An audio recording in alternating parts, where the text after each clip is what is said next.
welcome to Mo and Raj and Rosenbaum are humans, the Yay! third Jedisode. The third Jedisode. Very Where nice. today we are planning on fighting about what's good in literature and whether that's even a thing. Whether that's even a thing. So we have Jed Hartman with us, former senior fiction editor at Strange Horizons for 12 years, current publisher at Constellation Press, and also one of my sweeties. And we have worked together on writing and talked about writing for many, many years, 20 plus at this point. And I'll just dive in, And it's well, before you dive in, as you're giving the Jed intro, yes. The other really important thing to mention is that, which I don't think we mentioned on either of the other two episodes, is that the genesis of this podcast is the road trip we didn't take, which is based on the road trip we take every year from Chicago to Madison when the world is not on fire. And the most typical constellation is that Jed is in the car. So he's really like... Yes. He would be a co-host if we were less lazy about organizing all of that in advance. So he'll be our intermittent co-host. So go ahead. I think that either the subtitle or the tagline for this show should be "Before we dive in." Yeah, that's right. So now that you said that, it's going to be an entire episode of digression. No. Okay. No, I'm dragging us back to topic. So, and I don't know, maybe it's not going to be a fight, but I feel like we have had various discussions that have run aground on the rock of me saying that there is such a thing as good writing, and Jed and maybe Ben saying there is not such a thing as good writing. I don't know if that seems like a fair characterization to you, to either of you. I mean, no. Let's let Jed answer first before I start.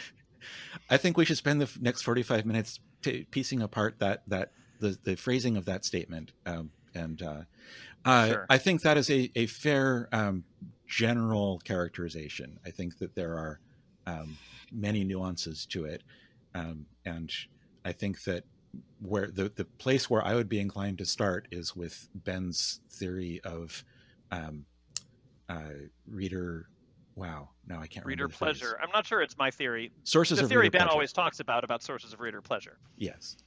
Yeah. I think that's which one I place. may have unconsciously gleaned from somewhere. Perhaps some kind readers will tell us who actually came up with this theory. But I think you did. I think that's actually an established thing. But and I feel like I should, in fact, know from my graduate school narrative theory classes where that comes from, and am blanking at the moment. But someone look it up. I will look it up and try and report back.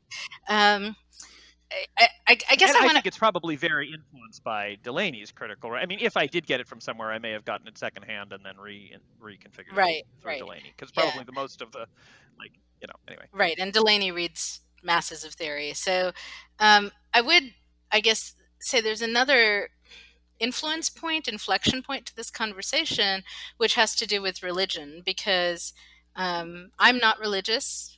Ben is in the way that one is as a Jewish person. I don't even know how to define that. Well, there's as many 2 Jews, 5 opinions, but yes, sure. So I was raised Catholic, but I'm no longer religious. And I think we've had, in some ways, it feels to me, very similar conversations around sort of absolute standards, guidelines, rules, the existence of God, etc., and moral relativism. So you're lapsed as far as religion goes, but not as far as literary merit goes. Well, you're still a high church Catholic as far as literary merit goes. Well, I kind of feel like even in the God discussion, I think that's a little bit where I run aground on your approach to it. Feels sometimes like it's not saying anything. Like it's so like if you get so relativist, like is there any there at the end of it, right? Like is there? So I'm like, I talk a bunch about God, and you're like, yeah, but is there one or not? Yeah, right. Like I'm sort of like, so I am still, I guess, somewhat of an absolutist in that sense. Like I kind of want to take a position on, yes, no, or at least if I don't know. I mean, I'm really an agnostic. I would say I don't know, but there being a concrete answer to this somewhere, even if I don't know the answer. So I think that you are right to point to the Catholic Jewish thing in some ways, because even though there are a million different ways to be Jewish, the way I am about this is a very Jewish way. And that, I often feel when talking to agnostics, atheists, secular people that there are definitely like Jewish atheists and Catholic atheists and Protestant atheists. You know what I mean? Like they don't think they are, but like when I listen to them, I'm like, that is your framing of this question is definitely coming from a much larger cultural background than your own individual decision about it. Anyway, so yeah, like, my resistance to being pinned down about the question, like my saying, let's tell a little story about this and turn it over. There's like go read the Talmud. There's like 500 years of like answering a question with a question. I mean, then the rest of Jewish history, there's 2,000 years of answering a question with a question, right? Like it is that, and that's. I mean, I say I'm a postmodern religious Jew, and that is. Anyway, and to be fair, Catholicism has that tradition with the Jesuits, I think, but I never had any Jesuit teachers, and if I had, perhaps I would have stayed a Catholic, right? Yeah, well, honestly, I mean, I sometimes Jews of the Catholics, right? So I'm not sure they'd appreciate that, but exactly. And I feel like I while we're on religion, I will just mention that we are recording this, I believe, during Rosh Hashanah. Yes. Well, it's the second day of Rosh Hashanah. Second day of Rosh Hashanah. Yes. So I was in synagogue yesterday. Yep. And I don't know. I honestly know very little about this, but I did make marshmallows with apple and honey yesterday, nice. And I was thinking about my Jewish friends, even though my gelatin is not kosher gelatin. But you can get kosher gelatin if you want. So, may you both be inscribed in the book of life for a good and sweet year. Yeah, that's lovely, and to all of our readers and listeners as well. Yes. So all that's right, not just you. All of okay. Us, I'm going to now drag this back to the topic, which is sources of reader pleasure. Maybe Jed, can you start from there and talk about it a little bit? Well, I kind of want Ben to. Well, okay, I'll give my version of why this is relevant. It seems to me that different readers like different things about a given work. And I think that all of those things are valid.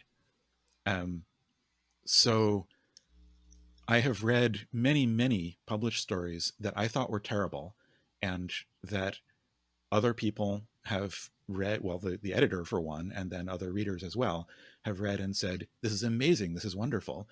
And in most cases, it turned out that we were judging them by different standards. I was looking for particular things in a story. The other people were looking for particular other things in the story. And the result was that if we use the shorthand phrasing of a story being good or bad, I would say that it was bad, and the other people would say that it was good. So in general, I try to avoid using that shorthand because I think that it obscures too much. I mean, when you talk about it that way, it just sounds like taste, or at least a taste. That's what I think it is. Go on. Well, taste is a thing. I mean, like, I'm not going to say that taste isn't a thing, right? Like, you like charming stories. Anybody listening to this, if Jed is ever editing a magazine again, your odds will be higher of getting published if you send him charming stories. He also likes stories that make him cry. So, one of my measures of whether I've written a story well is I send it to Jed and see if it makes him cry. So that's honestly super useful to me. But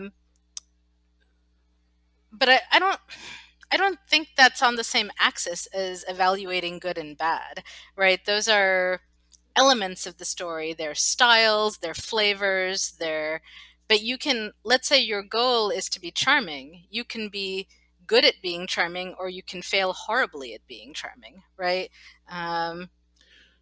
Well, so maybe it would be useful if you were to start by defining what you mean by good and bad.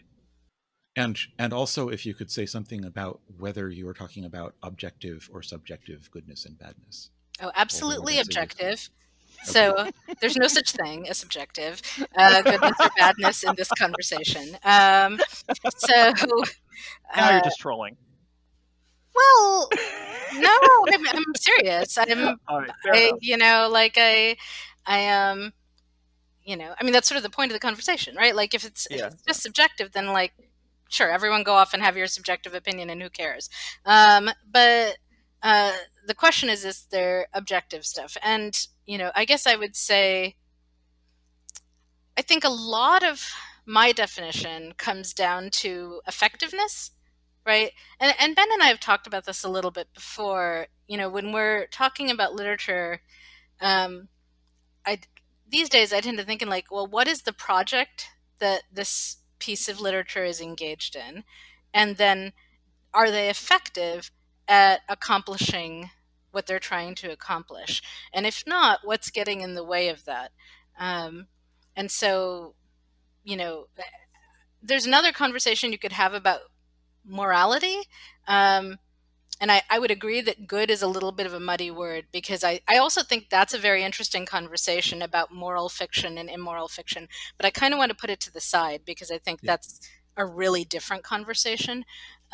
So here I'm really just talking about, in some sense, like workmanship, craftsmanship, in the way that like a good chair is one that doesn't break under the people who are it's intended to support, right? Does that make sense as a definition? So a good story is one that achieves its goals. Okay, so what I would say is that I mean I totally agree with 99% of what you just said. The place where it breaks down for me is the objective thing, because in any measure that is supposed to be objective, if two people disagree on that measure, I'm not sure how you decide which one is right. If one person says this story is objectively effective at achieving its goal, and another person says this story is objectively ineffective at achieving this goal, then to me the word objective stops being useful in that context. Well, sometimes the person saying it's objectively ineffective is just wrong, right? They're not good at doing. No, I'm serious. They're not. How do you know which one? How do you know when it's you?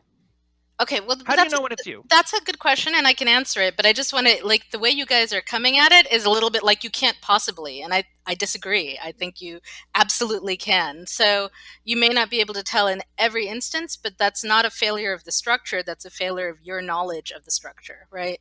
So so the structure of evaluation of people's the structure that's letting you evaluate whether people are correct in their assessment of the objective truth of whether something accomplished its goal, right? So for example, like, so I'm a teacher, and I'll for anyone coming into this episode, you should know that coming in, because that's absolutely going to be relevant to this.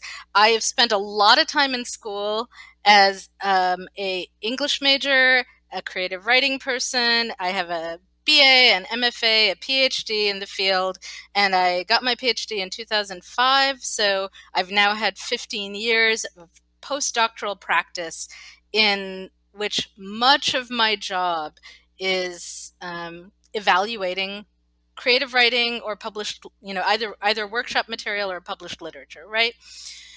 So, so I'm a little invested in there being some objective measures, and in people being good or bad at doing that work.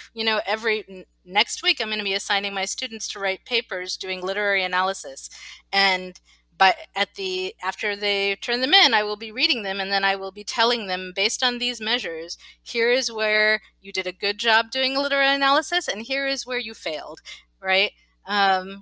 So let's say there are two people who are disagreeing about this. I mean, I would first ask, okay, what are your criteria that are leading you to determine that this story is objectively charming or not charming, or whatever it is? And often they have no criteria, right? Often it's just sort of going off of instinct. And, that's very hard to measure, right? Like, so, but then you can usually you can tease it out of them, because that instinct is really kind of a back of the brain subconscious calculation, right? There are components going into it, they may not know how to articulate it. And so then you can kind of be like, you can I don't know, then eventually you get to a point where you're like, okay, well, there's a lot of weight of evidence that this person over here has thought about it deeply, has some good arguments, can show why this story is in fact effectively charming. And this other person here, well, it turns out that there was a bit in there about a dog and they hate dogs, and it put them off like on page 1 of the story, and they were just tuned out for the rest of it.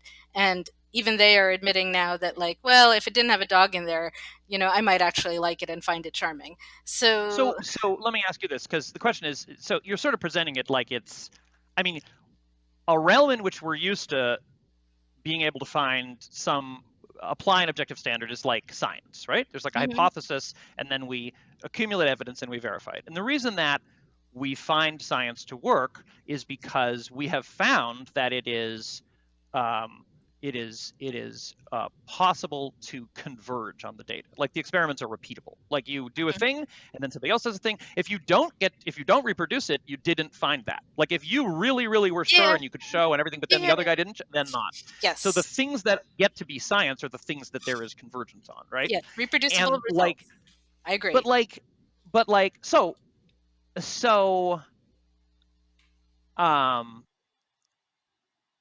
I think that, so one question is like, are you saying that you believe it to be the case that there is convergence around this? Like if you are saying it is in my experience, generally when you talk about it and then eventually you find out that one guy, it's the dog, and the other guy's thought about it, and then we're all converged.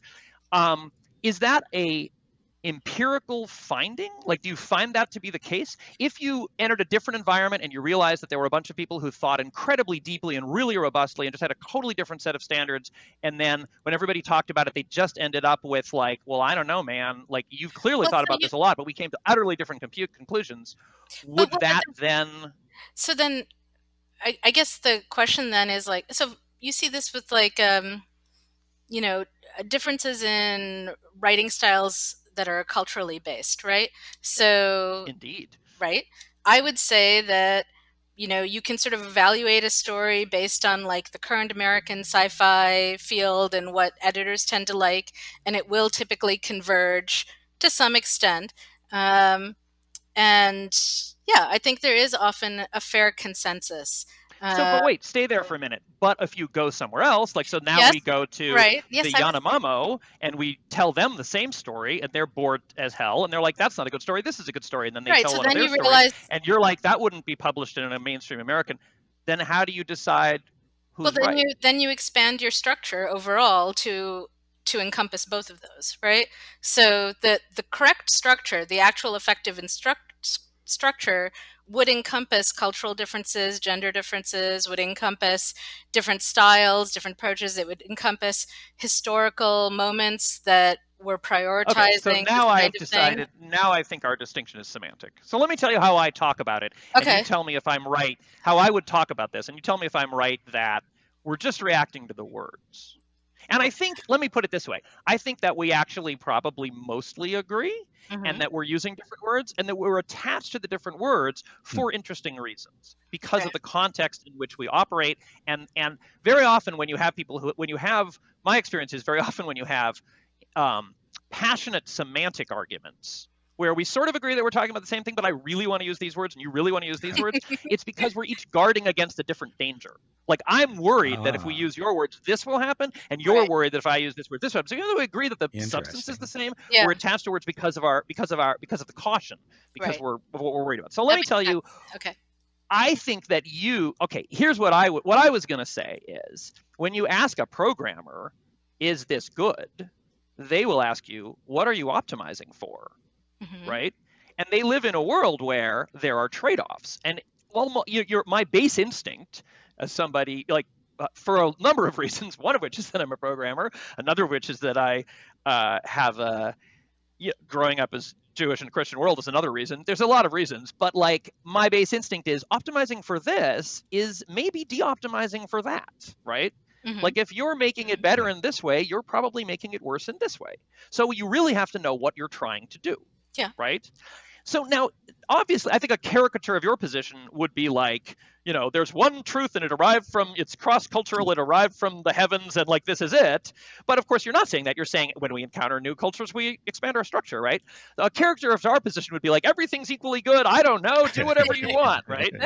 Obviously not. Like, you've seen me in critique groups. I have strong opinions, right? I have strong opinions about use this, you should do this, or you should do this if you're trying to do this. My strong opinions are almost always in the context of like, I think you're going after this. I think then if you are doing that, you need to do this. But it's not like I'm like namby-pamby, like, I don't know. Like, I'm like, you should either cut this or invest in it, right? Yeah. And one of the reasons that I have this sort of writing maxim of like the opposite of good critiquing advice is also good critiquing advice, generally speaking. Do you not know that? That's like one of my favorite maxims. No, like, if somebody tells you to take it out, you either should take it out or you should double the hell down on that, Yeah.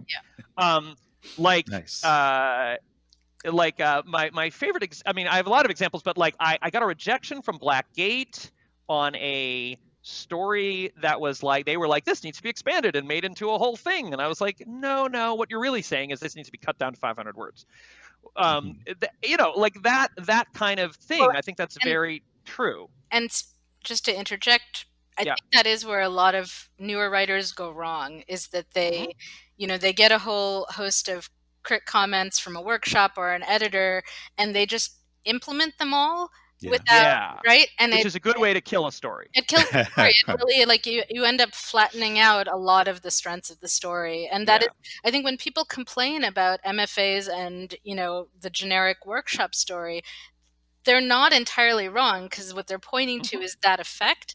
What we should be doing is, when you enter an MFA, talking about this and teaching students to writers people how to it, right? So anyway, one of the most important skills, exactly, is how to. And that was really hard for me. And we'll have a critique group episode, and we'll talk about that, because that's great. Clarion is a great place to learn that, because 16 people tell you 16 different things, and if you do them all, you definitely kill the story. Right. And that is the context that I'm coming from when I'm like, if I were to try to apply the metric of which of these people is objectively right, which of these people is objectively wrong, I would do things like saying, oh, well, this is the person who I really admire as a writer, and they said this. They're probably better than the other people, so I should do that. And that is a bad approach to that problem.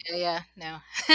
And that's so when we get into like, what danger am I worried about? How might people go astray by thinking in terms of good and bad? They were like, well, George R.R. Martin told me this, and this kid I just met told me this. Clearly, I should do the he's obviously objectively better. Yeah, but no. Because the question is what's good for my story, right? Right. And that could totally be the kid who, right? Because I would probably writing a very different story than George R. R. Martin. I just picked him at random. Is going to tell me to write, right? I mean, or anybody. He's actually a really good editor, so I would say you should pay attention to what he says and think about it deeply.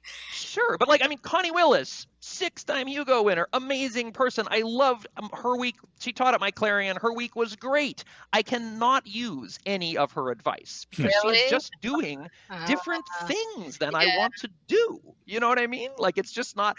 She's a wonderful person who writes wonderful books, but I'm just like, and I was privileged to have her, and she was a great teacher. She taught all this stuff, and I'm just like, this is all great. Not useful for my craft. So therefore, this is one thing I'm worried about people being led astray, because they don't understand. What you're presenting is a nuanced view of this, where there's like this incredibly complicated articulate structure where there's a flowchart, and you're like, are you doing this? No, this, no, this, no, this. Eventually you get shunted into a world where there's a right and a wrong. And that's essentially the same experience I would describe. What I would describe it as, right and wrong are local. They're local, right? They're like, here I am, I'm talking to you, I'm teaching you this thing. Like, look, when you come to learn how to chant the Torah, there's like Eastern European nusach and a Sephardic nusach and a Mizrahi nusach and a Western European nusach. And when my kids are teaching their cousins to chant the Torah.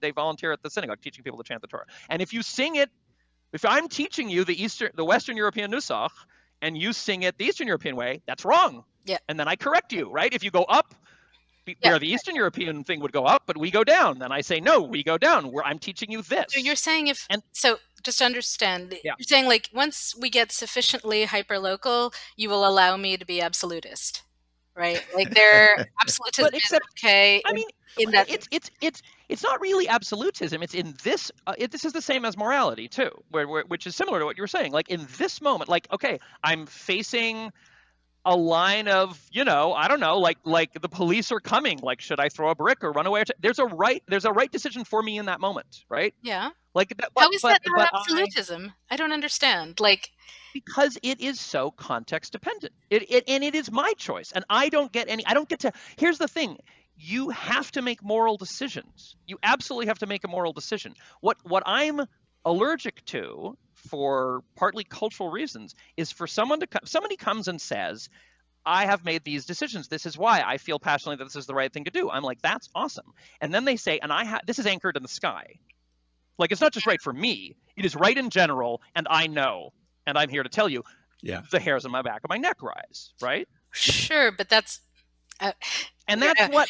You're clearly using the word absolutist differently than I do, I think. So I'm not saying you're... Again, I think we agree, and the question's about what semantics, and the question is, what am I afraid of when you want to frame... And we're in the same critique group. We both think that the guy really needs to cut the cat, because the cat's just fluff, and you say you need to cut the cat, and I cut the cat, and then afterwards I say, yeah, I made a local decision in that moment that, given what the story was going to do, the locally optimal... given what the story was optimizing for, an optimization would be to remove the cat. And you go, yes, that was objectively right. So, like, sure. I think another way to phrase that would be to say that extremely context-specific absolutism is indistinguishable in many cases from relativism. Right. Not if you're paying attention, but okay. Is it? No, well, this is the heart of the matter. Yeah. What do you mean, not if you're paying attention? No, I don't think that's true. I think what Jed says is precisely correct. It's indistinguishable unless you... I mean, like, indistinguishable to who? Not to the person who is doing the evaluation, right? Like, it may be indistinguishable. No, because you and I come to the same conclusion. You and I come to the same conclusion for the same reasons, but I'm saying it's relativism, and you're saying it's absolutism, because it's so local that distinction disappears. I will go away. Because it's not like if the person said, if you and I both say you got to cut the cat, and then the person goes, actually, the cat is the heart of the story, here's why, then you wouldn't be like, nope, cat, I told you. You'd be like, oh, okay, well, in that case, now I see what you're trying to do.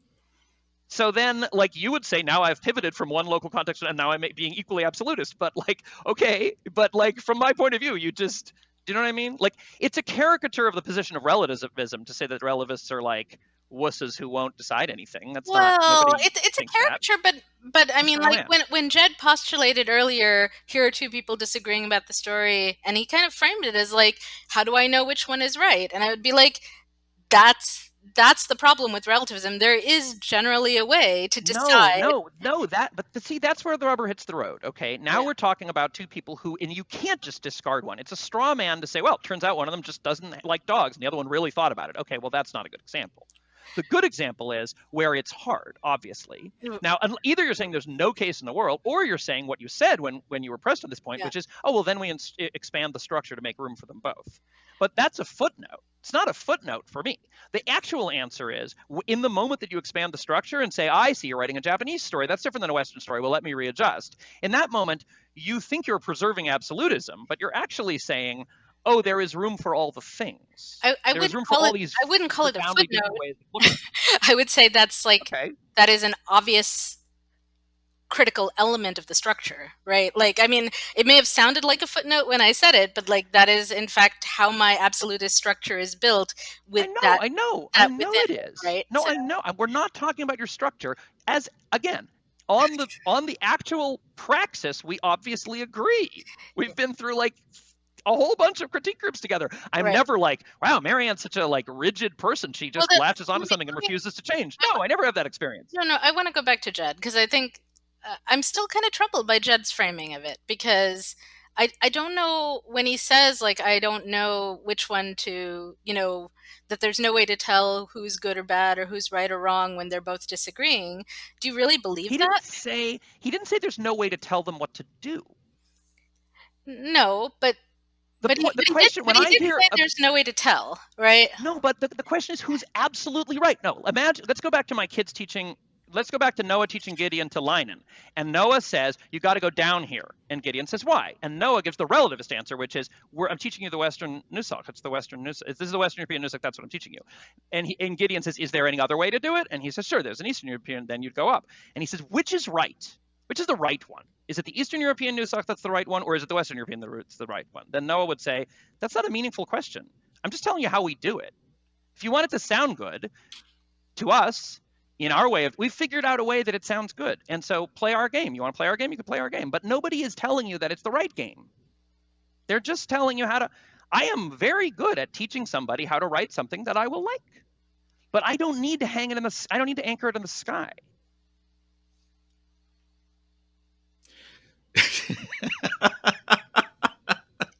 Silence. It wasn't revealed on, you know what I mean? I mostly wanted to let Jed talk, but okay, Jed. Okay. I think Ben and I have reached an impasse, so is it an impasse? An impasse of agreement.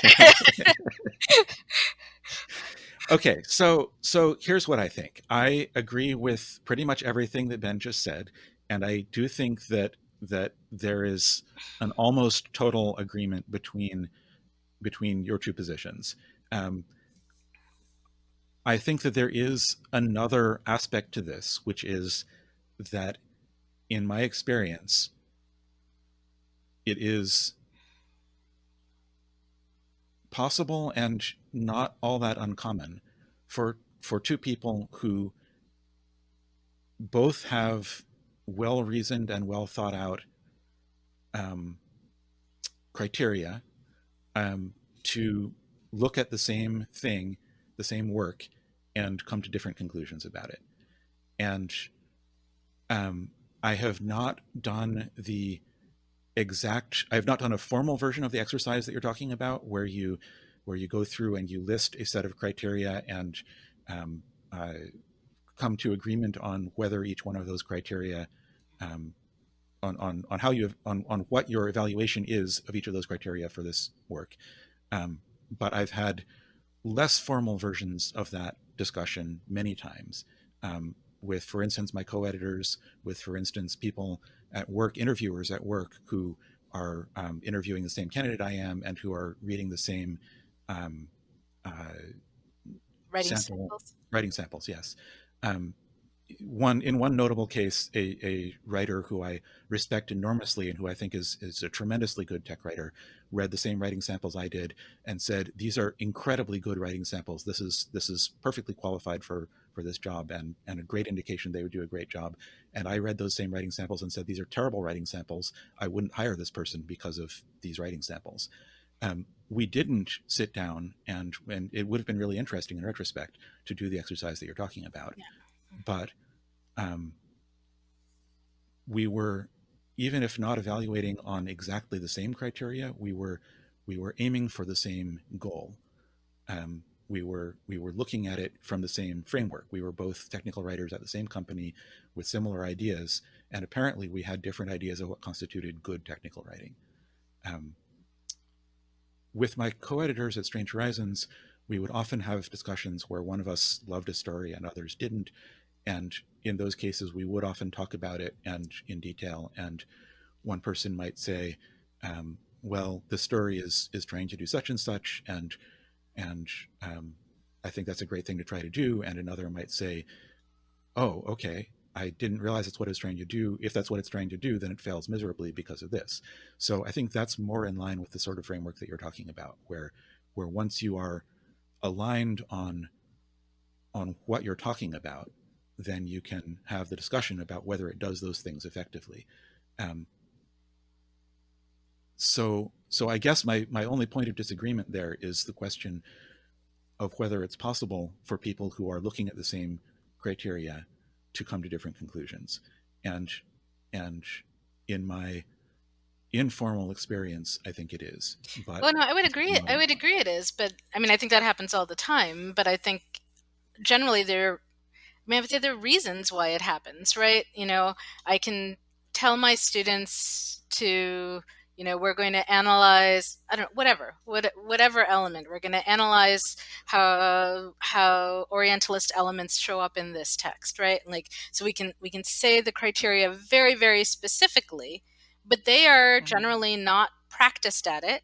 Sure. So most of them will miss a lot, right? Yeah. A lot. And then I walk them through it, and by the end of the class, hopefully they have they have gotten better at doing that kind of analysis and can carry that forward.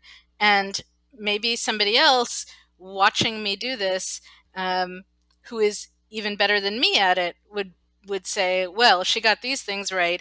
These things I think she totally misread, etc. But I think there are objective reasons why someone is better or worse at that task, right? Like whether they are doing it well or not well. So what about the great conversation? You have two scholarly articles that come to different conclusions about some particular work that they're both discussing. Mm-hmm. I feel like that happens regularly in academia. Is that but true? The idea of the great conversation is that it's modeled on the Socratic dialogue, right? And the whole point of that is that you debate and you put, I mean, it's the scientific method, another piece of it, right? You debate, you put your evidence forward, and the concept is that with each iteration, you get closer to truth, right? So as each person comes in, considers all the arguments before it, and then says, oh, but you didn't think about this, right? And then revisits the topic and presents hopefully a slightly improved analysis. Great, we've made a societal step forward. And then the next person comes along. And so it's like a tennis ball going back and forth, I guess. But it's the idea is that it's a progression. It's supposed to be a progression. I mean, you guys really disagree with me? I went to the University of Chicago. I was just going to say, this is a Chicago versus Swarthmore thing, too. Which was embedded in the great conversation. So. I think that perhaps I shouldn't have used that phrase because it is much more your I think it's illuminating. Yeah, so it seems to me that I have read academic articles or a sequence of academic articles in which two prominent scholars just disagree, and they continue to disagree, and they don't convince each other. And some people who read one article agree with it, and some people who read the other article agree with it. And from my perspective, it isn't useful to say that one of those people is objectively right. I would generally say, one of them may be objectively right, one may not be. They have both stalled out on their ability to take the conversation forward at that point. And what literary science is waiting for is for the next person to come along who can kind of look at both of these, see where the blockage is, and then progress the argument to the next step, right?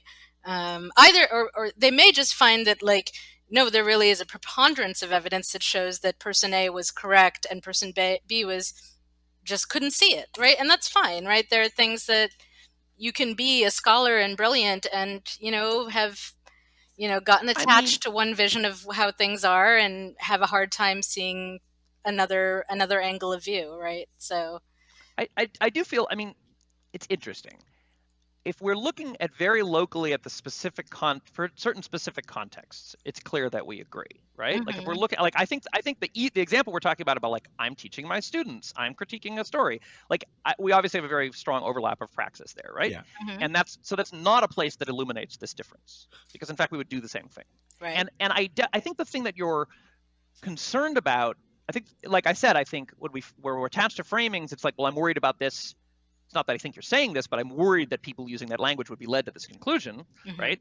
So I think that if I'm well, there's no absolute good or bad, this is all local, that you're well, then my students are going to be well, what do you know? Everybody's opinion is equal. I just read this story and I thought it was dumb because I don't like dogs. Why is your opinion any better than mine? And that's obviously a failure mode, right? Yeah.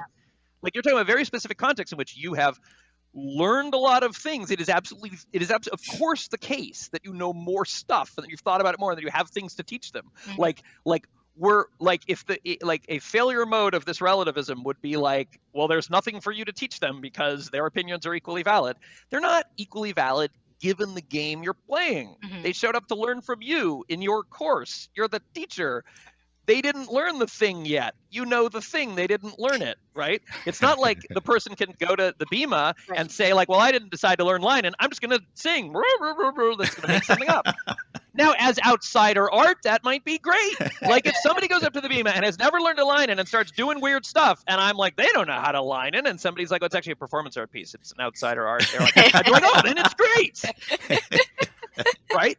I can totally see doing that. Sure, but that's a different project. Yes. That doesn't, well, that is exactly the point. The point is when you talk about the interesting thing is not, we agreed on this project, are you doing it right? Because clearly, if you want to ride a bike and you like fall off the bike and scrape your way down the hill, and I go, that's not riding a bike, you can say I wasn't engaged in the product of riding a bike. I want to see how many scrapes I could get. So I want to do that. You know, so let me. That's not the hard part. I'll try and illuminate. That's not where we disagree. Well, yeah. I guess I was going to try and talk about what makes me crazy about this, right? So what I find stressful. Sounds good. And it's not actually about being in the classroom. My students are very respectful, and they would never say anything like that to me, right? Like, if anything, I actually have the opposite problem in the classroom, in that they are generally too conditioned to accept the word of authority, and a lot of what I'm trying to do is break that down and get them to start having a little more faith in themselves and their own opinions, but opinions that are backed by something, right? And understanding what is leading them to these choices, right? So I don't, like, maybe 20 years ago when I first started teaching, I would have fretted about what you're talking about, but you know, like, that piece of imposter syndrome is long gone. So where I run into difficulties with this are, one, a perhaps reflexive irritation when Jed says something like, well, these two people are disagreeing, there's no way to tell who is right. That just annoys me, because often there is a way to tell. Maybe I can imagine some case of like, no, this really does just come down to taste.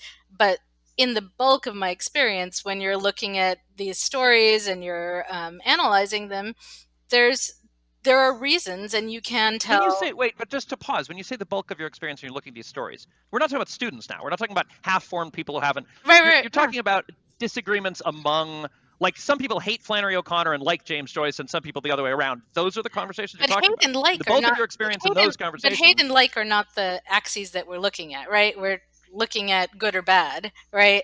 And or effective and ineffective. But surely some people think Joyce is overrated and Flannery O'Connor is underrated, and some reverse. So there, I think you can point to a tremendous amount of evidence to explain why they're both brilliant, and here's why, in these very different ways. So yeah, like, I just get annoyed when people dismiss things because they don't understand the science of it, essentially, right? And they assume there's no science. So that's whatever. It's not a big deal, but it does bug me. The thing that where this comes up kind of on a more practical level is when people say, well, I've achieved this goal, right? Like, my project is to write something funny that makes people laugh. That was my goal. I've achieved it. I'm done. And then you crank out a lot of that, and the market is kind of flooded with a lot of that. And this is not morally wrong. People can do that, but it makes me a little sad, right? When people are sort of like, it doesn't need to do anything else, and why should I work harder on it to make it a better version of this thing that makes people laugh? And that, I think, I do see a lot. I see it in, there are people who are sort of like, well, my goal is just to write commercial fiction, and I'm gonna, and there's almost a contempt for the reader. But that's very orthogonal. What you're talking about, obviously, I share your feelings, and that's orthogonal because there are plenty of people, because you're in a particular world where it's like, this is our standard. Our standard of defining the good is like rigorous analysis, and can you justify it? Can you take your unformed, unarticulated impressions and put them into an argument which will survive the crucible of the dialectic? That's our standard. Then there's a lot of people, there really are, who are like, the standard is what sells, and we have very good reason for believing, like, that's the point of this, and we're like, look, how 5 million readers can't be wrong. Shades of Grey, 50 Shades of Grey is the best. I'm not saying, and that's they have the same claim that you do. Those aren't subjectivists. Those aren't relativists. They're not on my side. They're saying Benjamin, you were saying something that's not what I said. I am not saying popular fiction doesn't have standards. I'm saying that people are lazy and sloppy when they're writing their popular fiction in a way they don't have to be, and that is insulting to the readers of popular fiction. No, I didn't say popular fictions had standards. I haven't read 50 Shades of Grey. Everyone beats up on it. I don't know. Maybe it's good. I started reading it. Let's assume there's some book. But I've read a lot of popular fiction, and let's assume that there's some book where you and I both believe that the writer is phoning it in, and it's not and underperforming, and it's sold a gazillion copies. Right. So, is this an impossible scenario? No. But I'm saying that the fact that it sold a zillion copies, yes, it succeeded in that measure. It was good up to this point on that measure, but the writer has decided to skip trying on any other axis, and that makes me sad, right? Because it makes me sad too. Because I think you can do both, and it makes me equally sad. So that's not actually relativist versus absolutism, right? Because there are relativists like you, like me, and absolutists like you, who are both sad about that. And then there are absolutists like the academy relativists who would be sad about it. And then there are relativists like the person who's phoning it in, and absolutists like the person who thinks that the metric is it makes a lot of money and that's the absolute standard, who are both happy about it. So there's not relativists on one side of this conversation. The being sad that they didn't try is not a relativist versus absolutist thing, right? Since I'm a relativist who's like you, and I can find an absolutist who's on the other side. But I think that the justification is often a relativist justification, and that's the part that is there are two justifications, right? One is the relativist justification, which is it doesn't matter, I'm having fun, and the other is the absolutist justification, is what matters is what sells, which is an absolutist justification. Okay, fine. But absolute criteria, they believe that's true, and that's right, and that's all that matters, and you're a chump if you think something else matters. They believe that. That's absolutist on their part. They have an absolute standard. Yeah, I don't know that we can use these words anymore because you're using them differently than I would. So, yeah. Well, okay. What are you? I'm not trying to back you in a corner. I'm trying to say, why are you? Let me respond rather than being sophistic. Let me respond emotionally. Why are you putting me in that camp? Why do you get to be the one who's sad that people don't try, and why did I get over here with the people who don't try? How did that happen? I think this may partly be about me as well. Yes, I think it's more Jed than you, Ben. Yeah. In fact, so why is Jed there? Jed, why are you there? I am there. He is there, so that's why I was really talking to him and not to you, which is why it's a little like.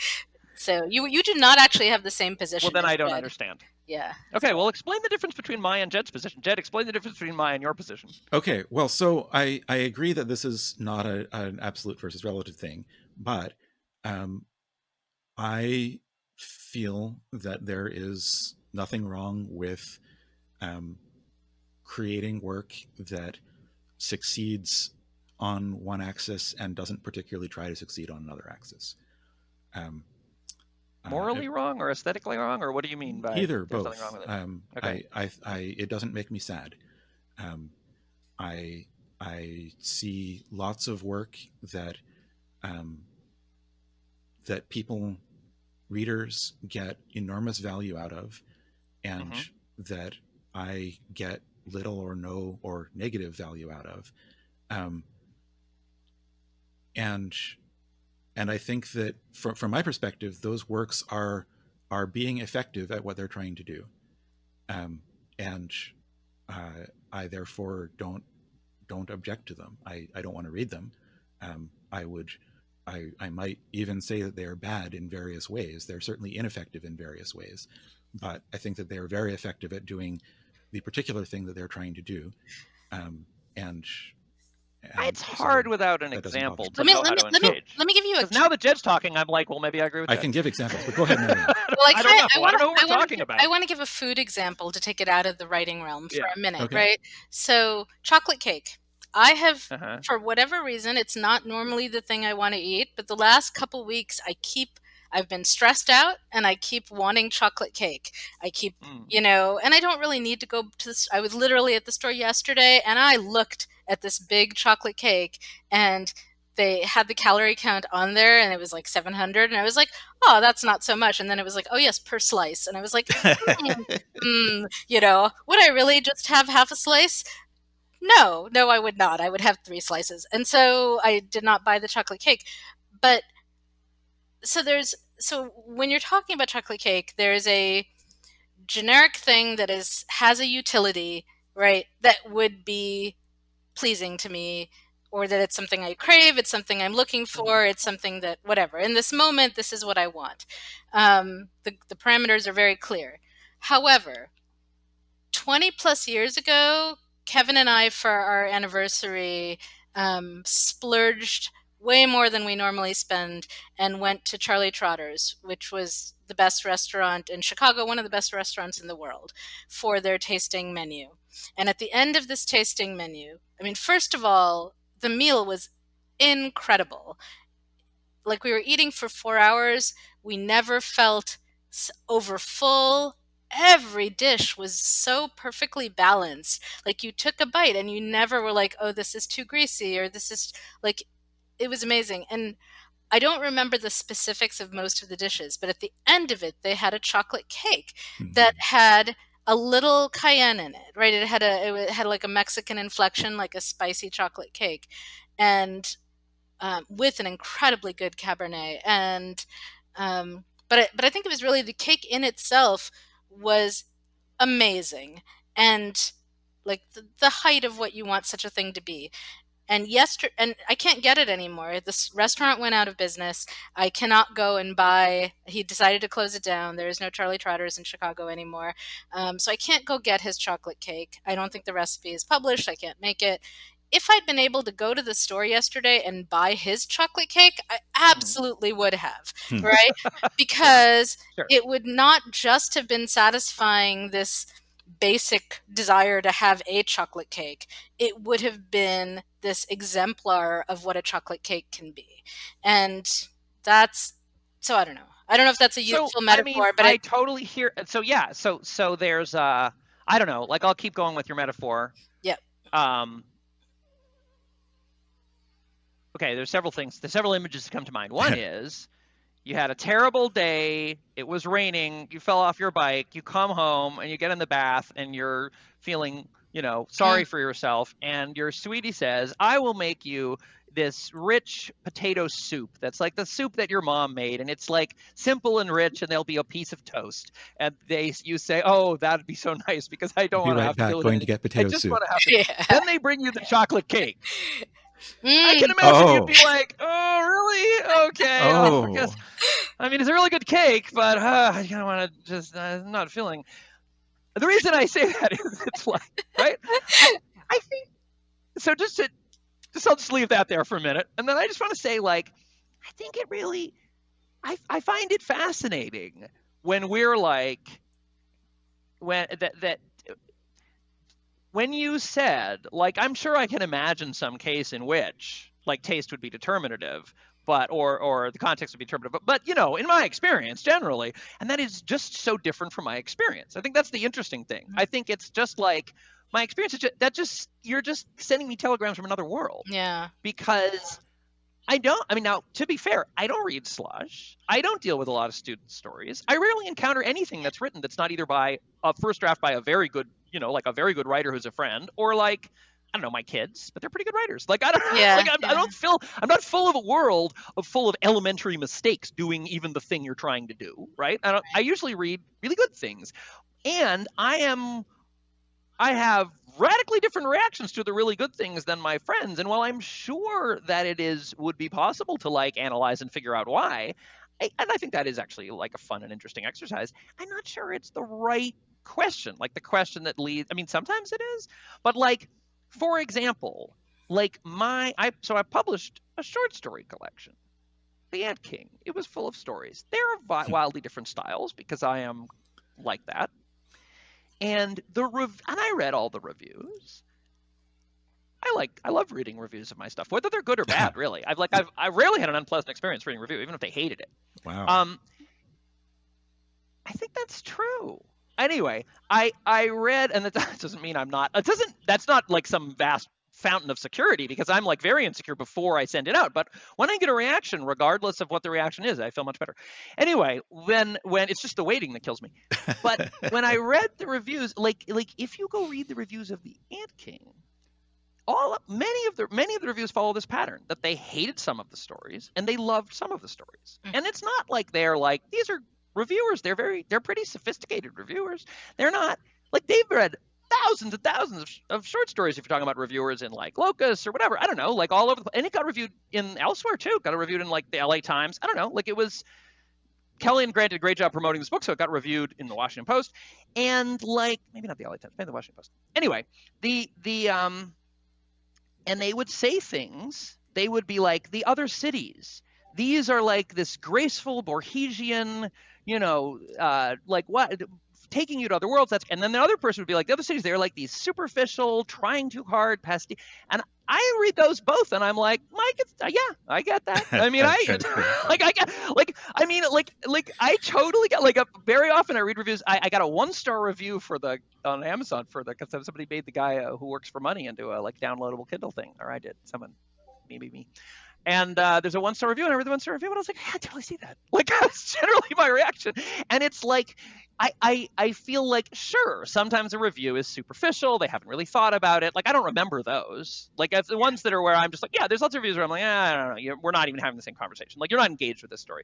But often I find reviews where they really engage with the story, and then sometimes they give it 5 stars, and sometimes they give it 1 stars. And I'm like, yes, I get you. Like that review, I have given you a gift of my story, and you have given me a gift of your reading of my story. And your 1-star review is like, yeah, I hear you, man. I feel you, right? I don't know. So like my experience is not like I don't like. Well, really, there's an objective truth about whether the other cities are like thin, superficial, and over intellectual, or whether they are majestic and elegant. I don't think there's an objective truth about that. They're both. In different moments. The chocolate cake in the bath is kind of overly rich and cloying and disgusting. The chocolate cake in the restaurant is like a revelation. I don't know if they were in the bath or the restaurant that day. Both are valid experiences. I have to say, if Kevin brought me the chocolate cake in that, like, I would be like, I didn't even know this was possible, or that I would want it, or I would have asked for it, right? Like it's really, yeah, oh yeah. Well, that may be a different relationship to chocolate cake, because I like the desserts. Often I'm like, this is great, but then if I'm not in a dessert mood, I'm just like, ooh, the sugar, the cloying. Yeah, it's the not sweet, about the mood. It's like when you're presented a masterpiece, it's a masterpiece. Like it just like it. Yeah, but I have had, but so often I bounce off masterpieces. I mean, it's a very typical experience to bounce off. I think usually when I bounce off a masterpiece, it's because I don't understand it, and I haven't like. So I had a moment in college where I said I was a freshman in college. I was super ignorant about everything, and I said something to my roommate about not a roommate, a friend from high school, about not getting abstract art, and I didn't understand why people paid so much money for it, and blah blah blah. And she was outraged, and she forced me to go to the Art Institute with her, which involved getting on the Jeffrey No. 6 bus and riding for 2 hours to get up there, and then she dragged me around the abstract wing of the Art Institute, going from Calder to Miro to whomever, right, Picasso, etc. And she taught me, right, and I think 2 hours was about my limit, and in that moment I got the thinnest understanding of what these artists were trying to do. But even that was enough that now when I see a Picasso sculpture in the street, like I get a little bit of it, right? And I would say I was wrong before. I didn't have a vocabulary for understanding. I think high art is a good place to go. What? Duchamp's Fountain. I don't know it. Duchamp's Fountain. Here's Duchamp's Fountain. Okay. It's the 1920s. He took a urinal. It's an ordinary urinal. Oh, that one. Okay. Took a hammer, and knocked it out, and then he put it in a museum. That's Duchamp's Fountain. Yes. I would argue that it's a masterpiece. Mm-hmm. But it is just a urinal that he stuck in a museum. Right, but you have a reason. You could give a reason why you think it's a masterpiece. Yes, I could give a reason. Sure. But I don't know. But yeah, sure, I could give a reason, but I don't know that I would feel. I mean, I guess part of my thing about good and bad is that an interesting question? I don't. We've spent like an hour talking about it. So. In what context is an interesting question? Well, but I mean, part of what I struggle against is it's like.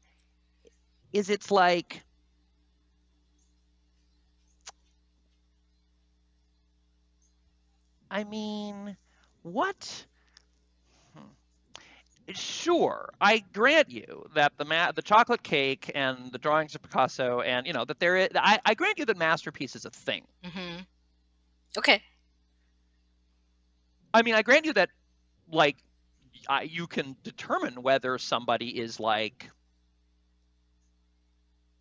But obviously, when we say masterpiece is a thing, like Duchamp's urinal, there's no craft there. I mean, there's a certain craft in terms of PR and understanding the museum world and understanding being in the right place at the right time, in the right moment, and having the insight. But it's not actually craft, right? He didn't make the urinal. It's not like sitting down and doing. Like when you look at a Renoir, you're like, wow, that must have took a lot. You must have taken a long time to learn how to do that. Not so with Duchamp. Right. The craft is happening on the theoretical level, right? So. Yeah, but I don't even know if craft's the right word. I mean, because there's also outsider art that's totally intuitive. That's like a masterpiece. So I kind of want to poke at that a little bit, because you say totally intuitive. I feel like that gets used to dismiss the work that is happening, the craft and the okay, fair. Right? I mean, that's fair. Sure. Yes. No, you're right. That doesn't have to do with totally intuitive. I guess what I mean about totally intuitive, though. All right. Well, let me reclaim totally intuitive, because I agree. In the example of, like, I was once biking through Greece, and there's this guy who was had a little hut, and he'd covered it with obsessive things. And sure, there's an enormous amount of craft in the sense that he's not in any tradition. Right. Or you may not have formal training, but that doesn't. Not formal training, but I don't know if he's talked to anybody in 20 years. Like he's in his own world, definitely like a hermit in his own world. But of course, he's worked enormously at that thing. But there's also something where I resist, where it's like, because a potential failure mode of the academic world that you're presenting, where you're like, well, we have this debate and we figure it out and we enumerate all of our things, is that is going to select for the things you can articulate, and it implies a sort of claim that the things you can articulate are the good things. And there certainly is a whole other. Yeah, I would agree with that. I think that is. I mean, I guess my response to it would be, I hope that we are simultaneously working on articulating all the things, right? Like, what does it mean to say that something can't be articulated? What if they are inarticulable? What if they claim? Well, that would be super interesting, but I have not seen it yet. Have you? Are we heading into religious territory now? I mean, like, the Tao Te Ching. The Tao Te Ching begins by making the claim. The Tao Te Ching begins by saying the Tao that can be described is not the Tao. Right. Like, and that is an entire praxis. Like Taoism and Zen Buddhism, like, I mean, not to generalize, but there certainly is within, like, the works of Lao Tzu and Chuang Tzu and everything, there is like an entire praxis of attempting to battle and destroy the attempt to discursively analyze and understand, like all, like, unlearning. Yeah. But the height of. But that doesn't mean that there isn't an underlying thing there, a logic or whatever else. I mean, you are unlearning in order to get to something, right? There is a goal. So. Well, yeah, but it's framed very differently, and I think it does a certain violence to it to say, well, I know you're saying that it's about illogic and unstructured, and I know you're claiming that you're just scraping away this detritus of civilization to release the, like, intuitive, natural, original nothing that is underneath all this stuff we've built. But I'm going to position it like you're building a logical structure, even though you're claiming you're not. Let me frame this by saying I have only the very thinnest knowledge of Buddhism and the Tao Te Ching and so on. So, like, okay. Anyway, I don't know. I'm just no. Like, you may be completely right here, and I just want to, like, say, like, I don't know enough to be able to really discuss this effectively. I think, I mean, in Christianity, like, we do talk about the ineffable, right? And that there is, so it does go back to the God thing. Yeah. I'm perfectly willing to postulate that there may be some things we can't analyze or understand. I'm not sure I've seen them yet, but that doesn't mean I don't think the question is that there are some things that you would. I don't think that's any. I mean, sure, maybe that's the Catholic claim, but I don't think that's the Taoist claim. It's not like, oh, well, there's all these things you can analyze and understand, and then over there, look, there's a thing that you can't understand. No, the kink is the claim is stop analyzing, stop understanding. Yeah, right, because it's getting that's the claim. That's not. Right. They're not talking about like an ineffable God. They're talking about like a ballpoint pen. Like that's the thing you should treat as ineffable. Right. Is the ballpoint pen on the table in front of you, not like that. Oh, there's this special category of this transcendent supernal God. That's not what we're talking about. We're talking about. I might be, open to that as a. I don't know. The only reason I bring it up, possibly I'm not a better version than of what we're doing here, but so you don't like it when I'm talking about when I use words like better or higher. So my point is just that my experience is of a world in which that is so full of incommensurate magisteria, in which people are just like, and the thing that I want to do is to appreciate, which is not to say that when I enter another world and we engage in it, if we happen to decide to do a shared project together, then I will argue vociferously for like how I want to do it and whatever. And like I will, and maybe if I'm teaching them, I know they want to come play my game. I know the rules of my game. I can teach them my game. But like when I exit that little shared sacred space of like we're playing this game together, and I go out into the broad world, I see a world full of people each doing their own like phenomenal, like wacky thing that I don't like, sorting them into the right ones and the wrong ones, except in the context of some game. Like if you and I want to sit down and look at like the things that were published this year and be like, that person could have done better, they're slacking off, I'll play that game, sure. Like when we're like, well, it makes me sad. Well, sure, that makes me sad sometimes. Where I'm like, come on, buddy, you can do better than that. Yeah, that's within the context of one game. But that's. I'm sure if I went to the chocolate cake restaurant and the first 2 times he did it right and the third time he screwed it up, I'd be like, he screwed up the chocolate cake. I wouldn't be like, this is an entirely different magisterium of chocolate cake. But I'm just saying, I bet you there's people out there who wouldn't like the cake.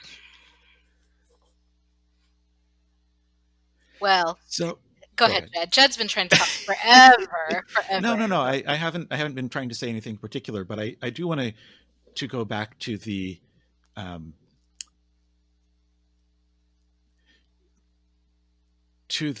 question about things that succeed at one thing and don't try to succeed at other things, and the validity of that approach. And Ben asked for an example, and so the example that I want to give is Da Vinci Code by Dan Brown, which I read and hated. I thought that it was incredibly sloppy. I thought that it was full of ridiculous, silly things. I thought the sentence level writing wasn't very good.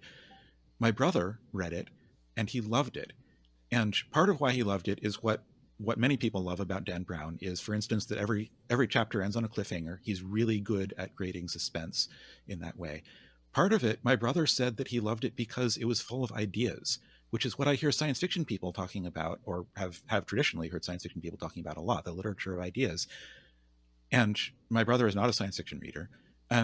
But this book was giving him an experience much like what a lot of people love about science fiction. And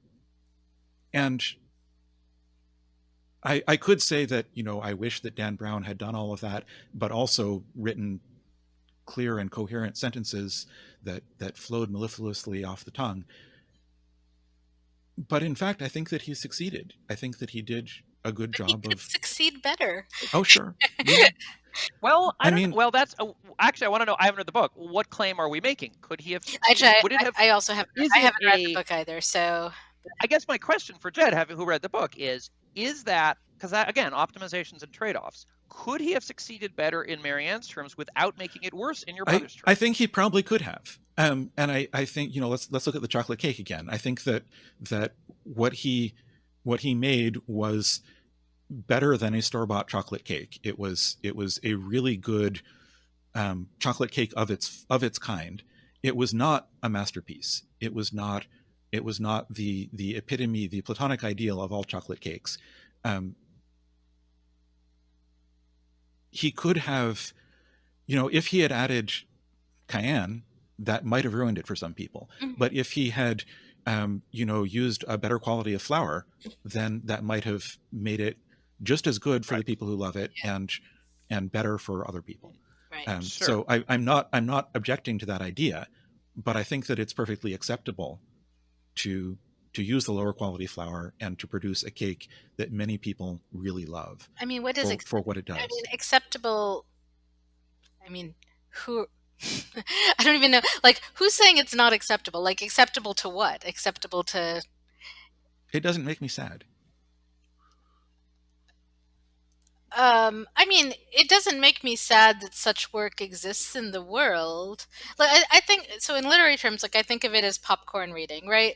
The stuff that I pick up that I'm going to be reading on the plane when I'm very tired and not paying a lot of attention, right? And I don't want it to be intellectually challenging.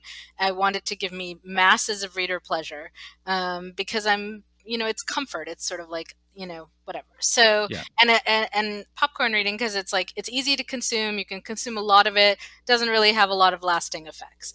So I'm not objecting to that kind of thing existing in the world, right? Well, not object. Does it make you sad? The question was No, about. no, I don't even know. It doesn't make me sad. I'm fine that it exists in the world. However, let me tell you about this book. So there's this time where I was getting on a plane and I went into the bookstore at the airport and I went to the sci-fi fantasy section and I browsed and I picked up a book. It had a dragon on the cover. I didn't have a lot of time, but it had a dragon on the cover. So I was pretty sure it was going to satisfy my sense of reader pleasure. I could have picked a romance instead, but I went with the dragon. So those are sort of my two like go-to comfort reading options. So I bought it. Then I got on my flight, started reading. At this point, I didn't have a Kindle. I am trapped, and the only book I have is the book in front of me, right? So it's not very good, and I don't remember the title and author, and I'm sort of glad I don't. But, so on the prose sentence level, it's not great, but it has dragons, and there's a kid, and the kid bonding with the dragon, whatever, and it's sort of like got just enough to carry me along, but the prose is also like just poor enough to be irritating. And then I get to the point maybe halfway through the book where there's an incident, the first sort of slightly memorable incident in the book, and I realize that I have read this bad book before. Oh no. Oh. And at that point I just gave up. I like put it down. I'm like, oh right, I did read this. I didn't like it the first time, and I like it. I don't like it in the same ways now, and I've made a very poor choice here in buying this book, and I'm now going to stare out the window for the rest of the flight. And so, I'm not saying there weren't people who liked the book, and maybe for them it fulfilled a popcorn reading goal, but for me, it like actively worked against it. It really failed in, like it was, I don't know, like it was not a good exemplar of that craft. And even if your goals are this small, it wasn't meeting those goals, right? And that's I think we don't need that in the world necessarily, right? Like I think I'm not sure the publisher bought that book, so I feel like there's two different things you're talking about here, in a way. I mean, one of which is because one is like, there's the chocolate cake at the super expensive restaurant, but notably, super expensive restaurant, enormous amount of time taken, the finest quality ingredients. There's a guy down the street with a taqueria where the constraints are different, right? The meal has to come in under $1 in cost of goods, and they has to be made in 3, and you can only train the guy to do it so much. And given that, you can make a masterpiece in the sense that is the absolutely optimal solution for that set of constraints. That will give the diner the most pleasure, given that you had $1 to spend on cost of goods. Like here is your starting thing, right? Here's your thing. Like I would argue you can go into a little dive and have something that's made with and it's a masterpiece because it's great, and they did it with that. And in a way, the guy with making the chocolate cake had all day and cream flown in from the special cows, right? So one question is, you pick up a popcorn reading book expecting to be good popcorn reading, and it's actually bad popcorn reading. That's one thing. And then the other thing is, like, that could make you sad. That would make me sad. Like, it would make me sad. Like, it makes me sad if when you said it makes me sad that they're not doing the thing, and I was like, oh yeah, that resonates with me. And then Jed talked about something else, and I was like, oh, that resonates with me too. I think the thing is that I'm putting myself in the mind of that author, imagining who they are, what they were going for, and then I'm like, oh, buddy, like you could have, in for you, not for me, but for you, it could have been better. Right. And, like I read Dune recently, and Dune's really good. It holds up in a lot of ways. And I actually read an interesting essay online about somebody who was like, it seems like a white savior narrative, but it is actually a deconstruction of the white savior narrative by a Middle Eastern guy who was talking about the movie. I read it, of course, when I was 12, so I don't remember it well, but yes. But the really glaring bad thing about Dune, because I was like, I'd read some other classic science fiction and just been like, oh, I can't stand the politics, right? Which is, I don't really make that much of a distinction between the aesthetic and, I mean, when Asimov writes a book in which it's 1,000 pages long and there's 3 pages which have women on them, and none of them have names, and one is a nagging wife and one is a prostitute, that is equally a moral and aesthetic failure. That's like, he doesn't see the whole world. His world is impoverished. I don't make any distinction between whether I'm having a moral or an aesthetic reaction. It's just I can't take you seriously anymore.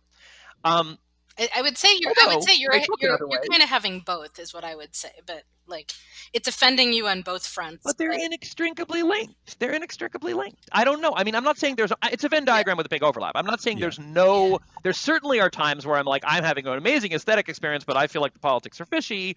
And then other times where I'm like, your politics are fine, but I'm not saying it's like the debate that people are having right now about cuties, for example, right?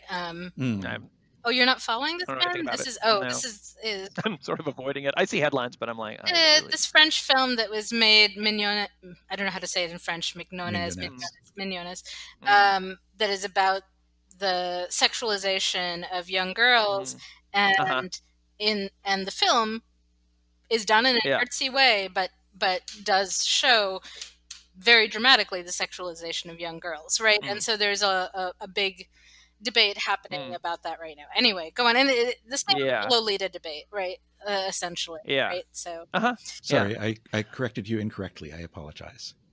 I said the wrong pronunciation. Oh yeah. So, well, how do you say it? I think it's mignons. I think you were right. Okay. Anyway. Yeah, well, that's another thing, which is sort of like that sort of goes to author points. It's sort of like, do we believe that Nabokov knows exactly what he's doing, and he's not only, but of course, not only intention matters, impact also matters. Yeah. Like, anyway, that's a whole other draft of debates. Yeah, I do kind of want to come back to but it. I will defend Lolita to my dying breath, I think. But, right, but again, I mean. But it's complicated. I don't think that's what I was talking about.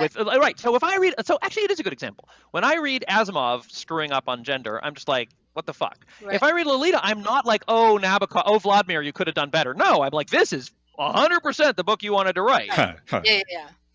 And then you're having, a different conversation about the value of that book, right? Yeah. Yes. Then you could be like, you could be like, this is 100% the book you wanted to write, and you were born to write it, and I don't think you should have published it. That could be that, which is not my reaction to Lolita, but it could be. I don't know. I haven't read Lolita recently, but that's a thing that could happen. Do you think Asimov didn't write 100% the book he wanted to write? I mean, I would almost argue, given what we know about him as a person, that it reflects that is a really world, right. I brought up Asimov because I was going to talk about Frank Herbert. So let's get back to Asimov. Frank Herbert, I have a more clear answer about, because Frank Herbert, really, Jessica's a really interesting character. There's all this great stuff, and then you get to Baron Harkonnen, and the major signifiers of him being the bad guy are that he's fat and gay, like he's decadent, and it's not like, I mean, with Asimov and women, there's like deep-seated psychological problems there. That's like years of therapy before Asimov could write something else. With Herbert, I don't feel like you think it was just he had an animus against fat gay people. He was just reaching into the bucket. He was just like, oh, here are the tropes. Like this is a callback to all those other fat gay. It's like, even if it's just like, oh yeah, let's make him. Like he was just writing as quickly. Opposed like to, I think with Card, the way Orson Scott Card handles gay sexuality, I think, which is very problematic in Songmaster and various others, but also much more thought through. I think it really does reflect some deep-seated stuff. So yes, exactly. That's like whereas the Herbert thing is like, buddy, you didn't need to.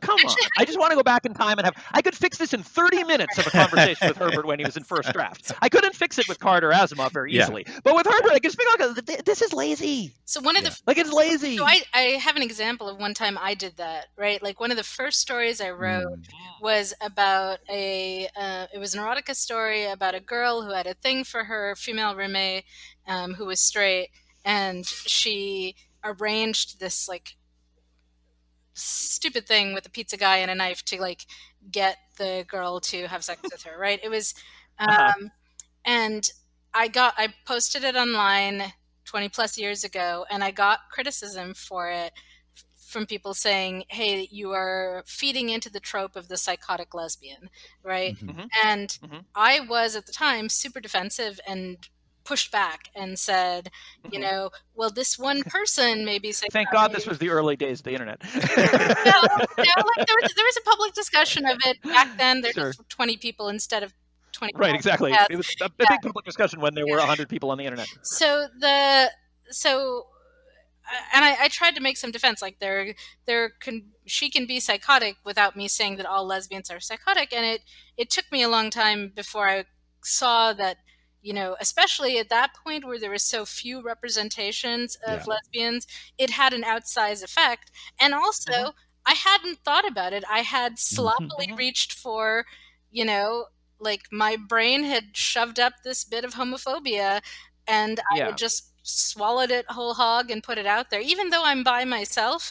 But and I think like my intent going into this was maybe to like have more queer representation, but the only way I could do it at that point was by putting it in this pathological framework, right? And that, by the way, this, by the way, is why I feel like it's not like there's moral or ethical lapses and artistic lapses, and sometimes they happen to overlap. Like, it's not like there's a causal connection. And the causal connection is that to the extent that we live in a world built on oppressions, like the work of trying to see the world truly and freshly is like the work of art. And whenever we fail, the thing that is most likely to sneak in and be the lazy thing we just grab is going to be the thing that is, you know, suffused with the world's oppressions. Like, that's like it may be that they're sort of conceptually different, but a lot of times it's the same effort I guess, to tell the truth. I think I agree with you. I'm trying to think about the edge cases, right? Like, I mean, certainly there's lots of things that are aesthetically not great, but there's nothing more, I would say, morally wrong with them, right? Sure. I'm trying to think if there are things that are morally hugely problematic and aesthetically brilliant at the same time. I think I mean, of course there are. Of course there are. Of course there are. But sure. No, what I'm saying is, if common you failure aren't, case there maybe is the if you aren't paying attention, the crap is going to come in. Yes. Of course, some of the crap is not particularly politically loaded crap. It's just crap. Right. Some of it is harmful crap. It's all what we've been taught, and a lot of what we've taught sucks. And that's what's going to come in if you're not paying attention. And sometimes you might in fact take that something that sucks and like put it in on purpose because that's really what you mean. Yeah. And that's both because of the culture. It's because of the problems suffusing the culture. It's also because of the problems suffusing the art that's out there. So if you're reaching for the easiest thing to reach for, you're either going to get bad ideas from your culture or from all of the books that came before that did the same lazy thing, or both. Herbert's just taking a random, like, oh, I know how to make him seem decadent. He's fat and gay. Like, that's like the easiest place to go. Marianne, you're looking dubious. No, I'm agreeing. Okay. I was just pondering. So go ahead. But anyway, so you might be saying, so I was just saying with the popcorn thing, it's like sometimes when I'm like, oh no, this makes me sad, it's because I feel like what you wanted to do, you're falling down on the job. And if there are people who are, you know, resolutely middlebrow writers, but we're just like, they're really good at that. That's what they're born to do, that they're masters at doing, but they're not necessarily, you know, maybe it might not be my cup of tea, but they are firing on all cylinders. And indeed, I think there are so I read a bunch of fan fiction recently. Some fan fiction is just pro-quality fiction someone happens to have posted for free. I'm reading Molly Ostertag's Frodo and Sam fan fiction, which is amazing. One of them, I mean, you get a Hugo. And some fan fiction is different. And the fan fiction that is different, the sort of like the classically fan fiction stuff, a lot of it is really going after different aesthetics that are really considered important aesthetics, and they are very clear that they are doing what they want to do, and it is not what we want to do. So an example is length and content. So there's tags on AO3 where they're like fluff. And fluff is something that AO3 readers love and seek out, and something that every editor in pro fiction is going to tell you to cut. Like the 3 chapters where your characters just lie around, nothing happens, there's no conflict, they whisper sweet nothings in each other's ears. You are going to have to cut that in the publishing world for good reasons, because we value rigor. I think that's an American style thing to some extent too, right? Because, possibly. Like if you, I'm trying to remember, Night Watch, I think is the title of it, this Russian epic that Alex Gorevich made me read at some point. And it was, and I've read Dostoevsky and I appreciate, I like the Brothers Karamazov. It's not like I'm completely ignorant of the Russian literature, but I was reading this and it was hard for me. It was really hard. And Alex was like, Alex told me this was brilliant, so I'm going to stick with it. But there is a lot of sitting around and arguing about good versus evil for pages and pages. That's and pages. That's like the 19th century Russian equivalent of fluff. It's like the that's kind of what argument about what God, I mean, right? Like, the existence of God. But I would say, yeah. I mean, I guess what I'm just saying, when an American editor tells you to cut the fluff, not every culture is going to have that same reaction to it, right? Sure, so, exactly. And the fanfic that is. So I'm not saying this disagrees with your point, because you would just integrate the fanfic world into your extremely complicated, ever-growing structure. but what I'm saying is that, which now that I understand that metaphor, I have much more understanding of what you mean when you say that there's objective good and bad. Because your objective good and bad turns out to be flexible to enough to encompass everything I wanted. Super complex. But the universe is big. But But what I was very present to reading that stuff is, this is really interesting. This is a set of aesthetic choices that, if I were trying to make this story better, I would definitely make it worse for its readers. They want precisely that thing that I would cut, which is just interesting, right? It's just, just in terms of encountering. I would say, I would love to hear your characters. I enjoy that kind of thing, right? So I would love to read your characters sitting around and talking to each other about their day for thousands of pages, probably, right? I would love it. So. But I want to say it's not also. Go ahead. I've been in role-playing games that consisted of the characters sitting around in a bar and chatting, and that was great. That was just one of my favorite role-playing sessions. I want to say it's not. Also, when I say it's like nothing is happening plot-wise, I also don't mean it also does not have the precise virtues that literary fiction would have. I like Ann Tyler. It's not like I don't like reading a novel where, sometimes dramatic things happen in Tyler, but I'm happy with a literary fiction novel where it's mostly conversation and feelings. But I'm saying even beyond that, there is a specific aesthetic of we are not even in a literary fiction novel, the people would be chafing up against the borders of each other's, you know what I mean? There'd be memories triggered. Even if it was a happy scene, there'd be this engagement with their interiority and their memory and their and a lot of times what that's actually would distract from the fluff, because the fluff is just I think the cuddling and so that brings up a narrative theory question for me, right? Which is, if you only have fluff, right? Ellen Kushner is another great example of this. Swords Point, her Alec and Richard, I could just read endless scenes of them, right? And it's, I'm not sure I'd call that a story if she just every day gave me a scene out of life. I would be delighted. I would take great pleasure in it. It would illuminate character. Yeah. If there were no plot, would I still consider it a story? I'm not sure. I'm not sure it matters, but I think that's an interesting. A series of vignettes. It's an interesting question, right? So. Have you read The Death of the Duke? I have. Okay. I've read all of. I've read it all. Okay. That's one of my favorite of it, right? Of Wasn't Ellen's that Tremontaine works. was a? Wait, sorry. I was a co-writer on Tremontaine, yes, but I also just was an ardent fan. So yeah. So go ahead. The first fan letter I ever wrote was because of Swords Point. I feel like The Death of the Duke is kind of what you're talking about, and it's possibly my favorite, certainly among my favorites of her works.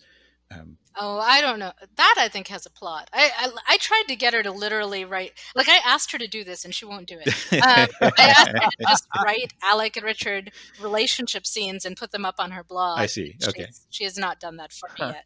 So Ellen, you don't really love me. So I think it's. It's now that you're saying that, and when you said you want to hear my characters just. Now I feel like it's a goal to set for oneself. I should. Yes, that would be great. But supplemental, right? Again, like it's like the DVD extras, right? It's not the. No, I'm serious. Like it's not the. It's not the meat of the movie. The movie has a shape and a structure and whatever.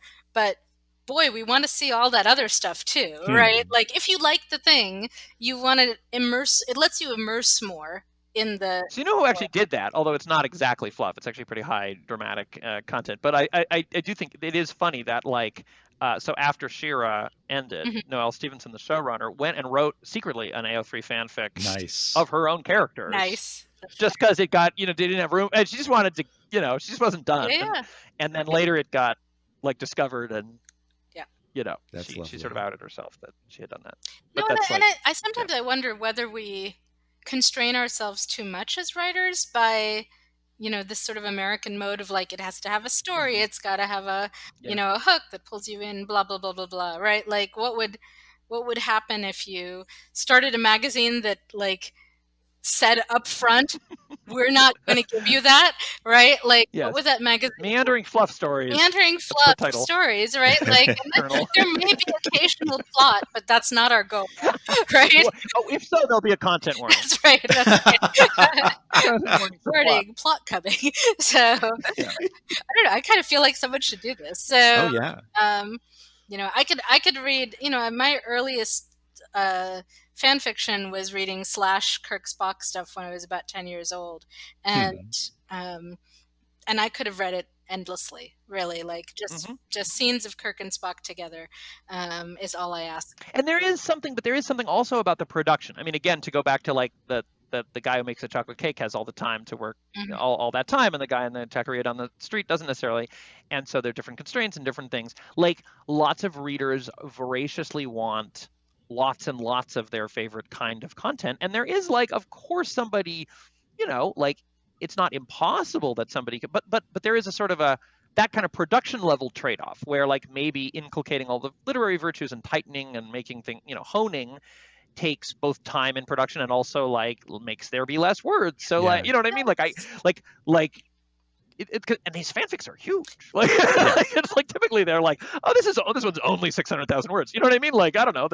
And that also makes me think of like Barbara Cartland turning out huge numbers of romance novels. And if she had stopped to work on literary quality, she would have produced many fewer words. Which I imagine and I remember loving. Sad about. I don't know. There certainly was stuff in the sort of. When I read science fiction that I read as a kid, where definitely you get the sense that Robert Silverberg and Michael Moorcock were often just like throwing all they were definitely getting paid by the word, I mean, Lord Valentine's Castle or whatever. I don't know. It's just like, all the words. I mean, and that was actually part of the. I mean, I want to go back to Cartland because I want to talk about Barbara Cartland and Jennifer Cruzy because I read Barbara Cartland. There was a period where I discovered her when I was maybe 11 or 12 years old, and I literally spent several days at the library that summer sitting on the floor. I have a very strong sense memory of this because it was sitting on the floor in front of the Barbara Cartland bookshelf that had like 300 of these 100-page romance novels of hers that all ended with a kiss. And I read them one after my dad would drop me off in the morning, and I'd read one and another and another and another. I'd read like 5 or 6 of them in the 5 or 6 hours until he came and picked me up. And then I came back the next week and I did it again, like every Saturday. And I clearly got some pleasure out of it. It was satisfying something in me. But Jennifer Cruzy is a contemporary romance novelist who the first book of hers I read was Welcome to Temptation, which is kind of her first bigger book and I think more ambitious book. And I love it. And I love all the ones that follow. And then I had read through them all and I went, maybe not all the ones that follow until she starts collaborating with other people, but the ones she did herself, I love all of them. And then I went I'd finished them and I went back to see, like, is there anything else of hers? And I found some of, I think, her earlier work, which are these skinny books that are more Barbara Cartlandish. And unfortunately, I don't like them. Like, they are slight is the word I would use. And I know she can do better because I've read better. And I think she maybe couldn't at the time, because if they were earlier, then maybe she was working up to it. But like, I kind of want her to go back and take these slight books and turn them into like what she can do with them. But how much of that is your reading order? If you had read Barbara Cartland after, like, I don't think I could read Barbara Cartland now. I think that was solely a function of being 11. But Chad, go ahead. I want to respond to the Cruzy thing, which I would say deeply, right? Yes, and I do love those earlier books. Welcome to Temptation is by far my favorite, and was the first. Welcome to Temptation, the one that Marianne mentioned, and was the first one that I encountered. I love almost all of her books. There's one non-collaboration and a couple of collaborations that I'm not fond of, but those earlier books are, to me, completely charming. Have a little bit more substance than some of the same period Harlequin romances that I've read, but mostly they are fluff, and I love them for what they are. Yeah, and they're completely popcorn reading. I would not give them huge literary significance, but they're comfort reading for me, and I do go back to them. I'm not saying they're bad. I'm just saying that, like, it's like she gave it a kind of light treatment, and if she could go back in and redo it with all of her skills, like, I find them forgettable. I don't remember any of them. I read them all, but I can't tell you anything about them. Whereas her other books, I have reread them, like Faking It, I've read 6 or 7 times at this point, right? It holds up so well, right? And like, paragraph by paragraph, the timing, the complexity, the dialogue, and the way it kind of layers on top of it, I get more out of it every time I read it. Absolutely. No, I agree with all of that, but I do find the earlier ones memorable. Charlie All Night, I found memorable. Cinderella Deal. But let me ask this question to Jed, because I think one interesting thing that has come out of this conversation that is maybe more useful distinction than like relativist and absolutist, but like, is that, like, I think we all agree that there are things that are simply optimizations. This would simply make this better for, like, at least all of the discourses that we're considering, and then there are things that are trade-offs, right? And so, like, for you, those slighter, simpler, pure fluff books, would it make them, I mean, you love her later books too, but would it also take something away if they were more like the later books? Me, or would it simply, do you agree with Marianne, they'd simply be better? For me, or would they be worse in a way? For me, they would definitely be better. I do agree. Yeah. And I do completely agree that her later books are much more complex and nuanced, and have better characters, and are better in many ways. But I don't know whether there are people who would find her earlier ones better. And I want to come back to that in just a second. I wanted to also note about Cruzy that she writes very, very slowly. And my understanding is that's why she has done so many collaborations lately. Her publishers wanted a book a year out of her, and she was just not going to be able to do that. And so, I would at this point rather see her write a new book than revisit those old ones and make them better. But in terms of just like volume, when we're talking about wanting more material from an author, we are not going to get as much material from Cruzy as we would like, because she writes slowly. Yeah, although I don't know, there are sort of interesting choices there as well, right? Like, yesterday we did these timed writing things, co-writing stuff that we're hoping to do more of at the SLF. And in the first hour, my students who were doing it with me, like, did like 1,000 words each in an hour, which is about my usual pace. And I had this poem that I kind of wanted to write, and that's what I ended up writing in that hour. It wasn't a lot of words. And in fact, it ended up taking, I have since drafting it, it came out pretty clean, the first draft, but I have now reread it several times, pulled out a word here, changed a word there. So I've now put probably 4 or 5 hours maybe into this poem, which is not very many words, right? I want to acknowledge the time constraint. It's a real thing. at the Strange Horizons workshop in Oregon, Jay Lake was there, and we were all a little astonished that he wrote 2,000 words an hour, and they were brilliant. They were publishable at that point, right? And he could just do them hour after hour after hour. I'd never seen anything like it. And most of us don't write that fast. But I also think, I don't write all the time I could be writing. And I think that's true of almost all writers, right? Cruisey. Well, sure, Cruisey, but I mean, I'm actually vote for, right? But I kind of vote for writers having lives. I don't. No. I'm just saying, I think we get a little. I'm not saying not to have a life, but I'm saying it's a little bit misleading to say well, she can't write faster. That's not really the reason that those books are thicker, right? That is a very. That's very. Your experience is very different. I consider you somebody who writes very fast, and compared to I go. I'm in the camp with, I'm over here with Kelly and Ted, but sometimes I go 4 months without writing anything, right? And that's more what I mean. For someone like Cruzy, who's supposed to turn out a book a year, I'd be curious: is it that she is, writing as much as she wants to, or is it that there are long stretches where she's not writing and is angry and frustrated about it, and whatever? I don't know. I have no idea. Oh, okay. Well, that I do agree. I feel like that's that it's non-linear. I feel like that's true of a lot of writers, right? And a lot of what I do, a lot of my effort these days is to building in structures for myself and habit. And you do this too. Habits that are going to facilitate producing it at a rate that's good for me, right? I'm not saying we all have to be speed demons or anything like that. I'm just saying there are, just like any kind of healthy habits, right? I can sit and play Polytopia on my phone and lose hours. I can spend the same amount of time listening to a podcast and weeding, and at the end of the day, I'm going to be way happier if I've done the latter, right? So, but I want to say, I think there's a slippery slope here, because on the one hand, it's on the one hand, what you're saying is very true, and on the other hand, there's a danger here of a sort of pull yourself up by your bootstraps rhetoric. Because I would agree that it's not linear. It's not necessarily just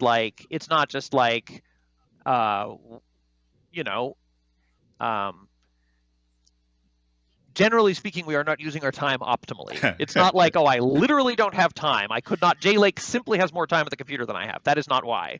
My brain is why I don't write more than Jay Lake, right? Mm-hmm. Or as much as Jay Lake, right? When he was around with us. Yeah. But but it's easy to say, but you know what I mean? But but we shall avoid the temptation of saying, well, just change your brain. Yes, but the struggle is real, right? So people write as much as they write, and their reasons for not writing more than they write may not be maybe pure logistics, maybe they're demons. I don't know, but probably if they knew how to write more, they probably would. You know what I mean? It's unlikely that nobody's told them. I'm going to take that. I'm going to push it that. So right now, right, I've just pitched 3 story ideas to Choice of Games, which you're also writing for. And I hesitated about that because this is a branching narrative game. So to write a novel for them, I'm going to have to write 100,000 to 300,000 more words than I might have written otherwise, right? If I were just writing the novel straight. And I decided to do it not because the money is so good. The money's okay, but it's not enough to incentivize me by itself, but because I think I have an anxiety block around producing a lot of words, right? And so if I have a deadline and a contract and an expectation and kind of calculate out, okay, well, to do this, I'm going to need to do this many words a day and build in some slack and whatever. I'm hoping that working on this project will unlock a dam a little bit so that I will. I don't know. Maybe it's going to be. I hear you. Me 9 months ago. Yeah, it may have been right. So that's the hope. The hope is that, because I look at when I sit down to write posts on Facebook, I can turn out literally pretty much a publishable essay on Facebook, someone commented on this recently, like, you could have put this in Milk Street or whatever. And I'm like, I know, right? And without effort, without thinking about it, because I've been doing it and practicing it for 20 plus years, right? And I don't have a lot of like hesitation and anxiety buildup about the stakes are also low, stakes, and right? the context is, and so I've been trying to think about like, how can I recondition myself to approach fiction writing the same way, right? Like, kind of like take away all the MFA, PhD, etc. stuff about my precious words, and finally craft. I mean, right. I'm right there with so all I want to say is I'm right there with who you're preaching to the choir. Working on a Choice of Games story was one of the many, many, many things I have done over the past. And it's funny because you've come around. Because I remember a discussion 5 or 10 years ago where I was like, my standard. What's that? I was scared of it, like scared of churning out a lot of stuff. But go on. Well, but not only that, I remember conversations 5 or 10 years ago where you're like, the problem, and it's not that this isn't also the problem, but you're like, the problem is that people don't have high standards enough, and they're being lazy, and I was like, I have the opposite problem. I need to like, my standards are plenty high. Like, my quality is fine. I need to figure out how to lower the quality and produce more because I'm like, clutched and precious and, over. So like, yes. And writing the Choice of Games, which I do probably produce more words per hour, partly because when I have trouble making up my mind, I just make the reader decide. But so that's useful. So I don't think it actually takes longer. I think it'll be quicker to write one than writing a novel, which took me 6 years. But it is also the case that like I keep trying to make it simple, and I can't make it simple, partly because I like what I like. So I can't write things that bore me. And the part of the problem is that, like, I do something like, I can just do the simple thing, and then I write it, and I'm like, and it's like, I'm not ultimately willing to get over the, you know what I mean? Like, sure, if I could always write 1,000 words in an hour and it was great, that'd be great. And I also want to say that it's one of these conversations that's very asymmetrical, because pointed inward at ourselves, it's very useful to be like, I bet I could write more. I need to strategize what I could do to write more. But there is also a way in which, if you put it out in the world as like, this is a thing I am saying is true, you are running into like just telling depressed people to share up, right? You're running into people who have this enormous struggle that they have bled years over, and you're like, just do better. You know what I mean? Like that is the danger of it as an outward bound communication. Yeah, but it is. You know what I mean? Like, I'm just saying. I would say it's like the biggest part of my job as someone who teaches creative writing is to help my students get in the habit of producing more words, because that's the biggest thing that's going to get in their way afterwards, right? Like, once they're out of the class and they don't have deadlines anymore, most of them just stop writing, right? Like, and so but I mean, that's not, but that's not, but that there's a difference, but right, the audience matters, right? Like, to say that to your freshman student is like, say, we're just writing more words, that's great. But like, I don't know, to say it to Nicola Griffith or whatever, or Kelly Link, I don't know, it's like, there's some other constraints here. Anyway, I feel Jed keeps trying to. Sorry. So I want to tie a couple of things together here, and we should start wrapping up too. So that's true. And talk a little bit about this time versus about number of words versus quality, and speed versus quality. And I certainly don't want to say that it is impossible to write fast and to write many words and to not. I mean, sorry, that's impossible to do that and to also achieve your goals and be effective. But I do think that it can be harder. And you mentioned Jay. I loved his writing, but I think that when he switched over to writing a story a week, that had two effects. One was he sold a lot more stories and became a much bigger name. The other was his stories got sloppier. He was not writing as carefully. He was not writing as thoroughly, or in my opinion, as well. I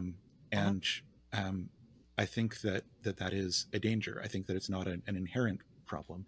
But I want to tie this also to what you were just saying, Marianne, because you have talked in the past about wanting to be more patient with your writing and to spend more time working on improving the quality and making the prose better and adding more depth and thematic stuff. And I'm wondering how that ties together with what you were just saying. Yeah, I am not planning on lowering quality. Okay. So what you're aiming for is trying to get more words at the same quality level. Yeah. And it sounds like a great ideation? Yeah, sure. I mean, isn't that what everybody wants? But I don't know whether this will be an effective method of getting to that goal. But I mean, it may be. It may be. I haven't tried it before, and I mean, you know, I've written on deadline before. Yeah, I was going to say that too. That you've produced a lot of words on deadline. I have produced a lot of words on deadline. I find it useful to have soft deadlines. I think that's where the problem with the hard deadline, where like the editor needs it and you have to give it to them, is sometimes it's not where you want it to be at that point, right? Yeah. But having the soft deadline of like, well, when I give this chunked choice of games, which they wanted in 3 months, I'm going to try and do it in 1 month. But I'm building in a bunch of slack, and it's not really a hard deadline. It just means that when it gets to them, I get $1,000, right, for this piece of the writing. That to me feels a lot more workable, right? Because so we'll see. I mean, I've never worked with them. Who knows? But Ben has not warned me off. We can also chat offline about the technique of it, because I have to say my like chapter 1 was pretty good. Chapter 2, chapter 3, I started getting bored, and I created like this massively complicated thing, which was like hell to get out of, and like slipped a month. And then like I don't know. Now I'm on chapter 5. I'm like, no. You know, I keep being like, what if? No, stop. Okay. So, no. I mean, like when I wrote 2 choose your own adventure novels for Penguin, right, way back in the day. Yeah. They were both under time constraints. It's a good example, actually. So Catherine in the City, I had, I think, 4 months to write it. And I think it was maybe, I can't remember if it was 40,000 words or 60,000 words, something like that, short novel. And not really a novel, and I did everything I wanted to do with it, right? Like I had an idea I liked. I did the branching narrative. I came up with a couple cool things about like, oh, if the branch, there's 3 different branches that are going to lead you to the same result. There's one section that she goes to an orgy, and so the bottom of the page tells you to just go back to the top of the page, and you're trapped in an endless orgy loop, so like so that was fun and engaging, and it, like, I think there's only one thing after the fact that I would change, which is that there is the S&ME consequences were all kind of ended up sort of negative, and that implied a certain morality that a reviewer pointed out. And I was like, oh yeah, this is again like one of those like probably bit of stuff that I would change if I could. But but I don't think more time, I wouldn't have seen it without somebody else pointing it out to me. So more time wouldn't have helped. The second one, The Classics Professor, I got handed a concept that another writer had been commissioned to do, and the publisher didn't like their treatment of it. He's a very good writer, so I don't know, Michael Hemmingson. I really like his work, but I don't know. They didn't like it, so they paid him a kill fee. They handed the project to me, and they said we need it in 3 weeks. And I injured my hands typing that much in 3 weeks and took a little while to recover. I finished it, and there are scenes I like, there are moments I like, but I would say that book is workmanlike, and it's missing the fun, and it's missing the inventiveness. So that's the danger of the hard deadline that's too short, right? So anyway, sorry, that was a long example. And the relationship between time and quality is definitely complicated. I mean, it's not linear, right? It's like money and happiness. Like, it's necessary but not sufficient, and it's only useful to a certain degree, and so on, right? Like, it's like just if you just throw more time in it, that doesn't necessarily make it any better, right? Like, but there definitely is a point, and I've seen that too with writers, where it's like they start having to churn it out, and you see a decline. Yeah, my agent actually said to me once when I was having trouble with the novel, he's like, maybe you need to stop like grinding at it and just go walk on a beach for a while, right? And it's like, sure. So sure. A lot of times there can even be an inverse relationship. I mean, it certainly depends. So, I have a thought. Go ahead. Well, we're near closing, and I had a way I wanted to bring it back around, but say your thing. Well, I had a closing statement too, so there. Okay, good. Closing statement. Yeah, say yours, Ted. Okay, so my closing statement is in 2 parts.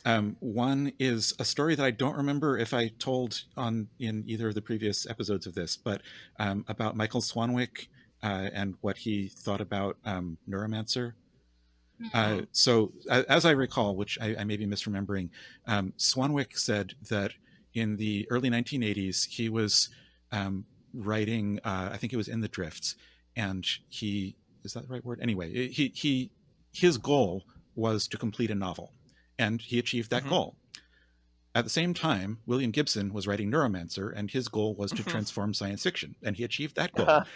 And Swanwick said, right. Ever since then, I have never made the mistake of aiming too low. Yeah.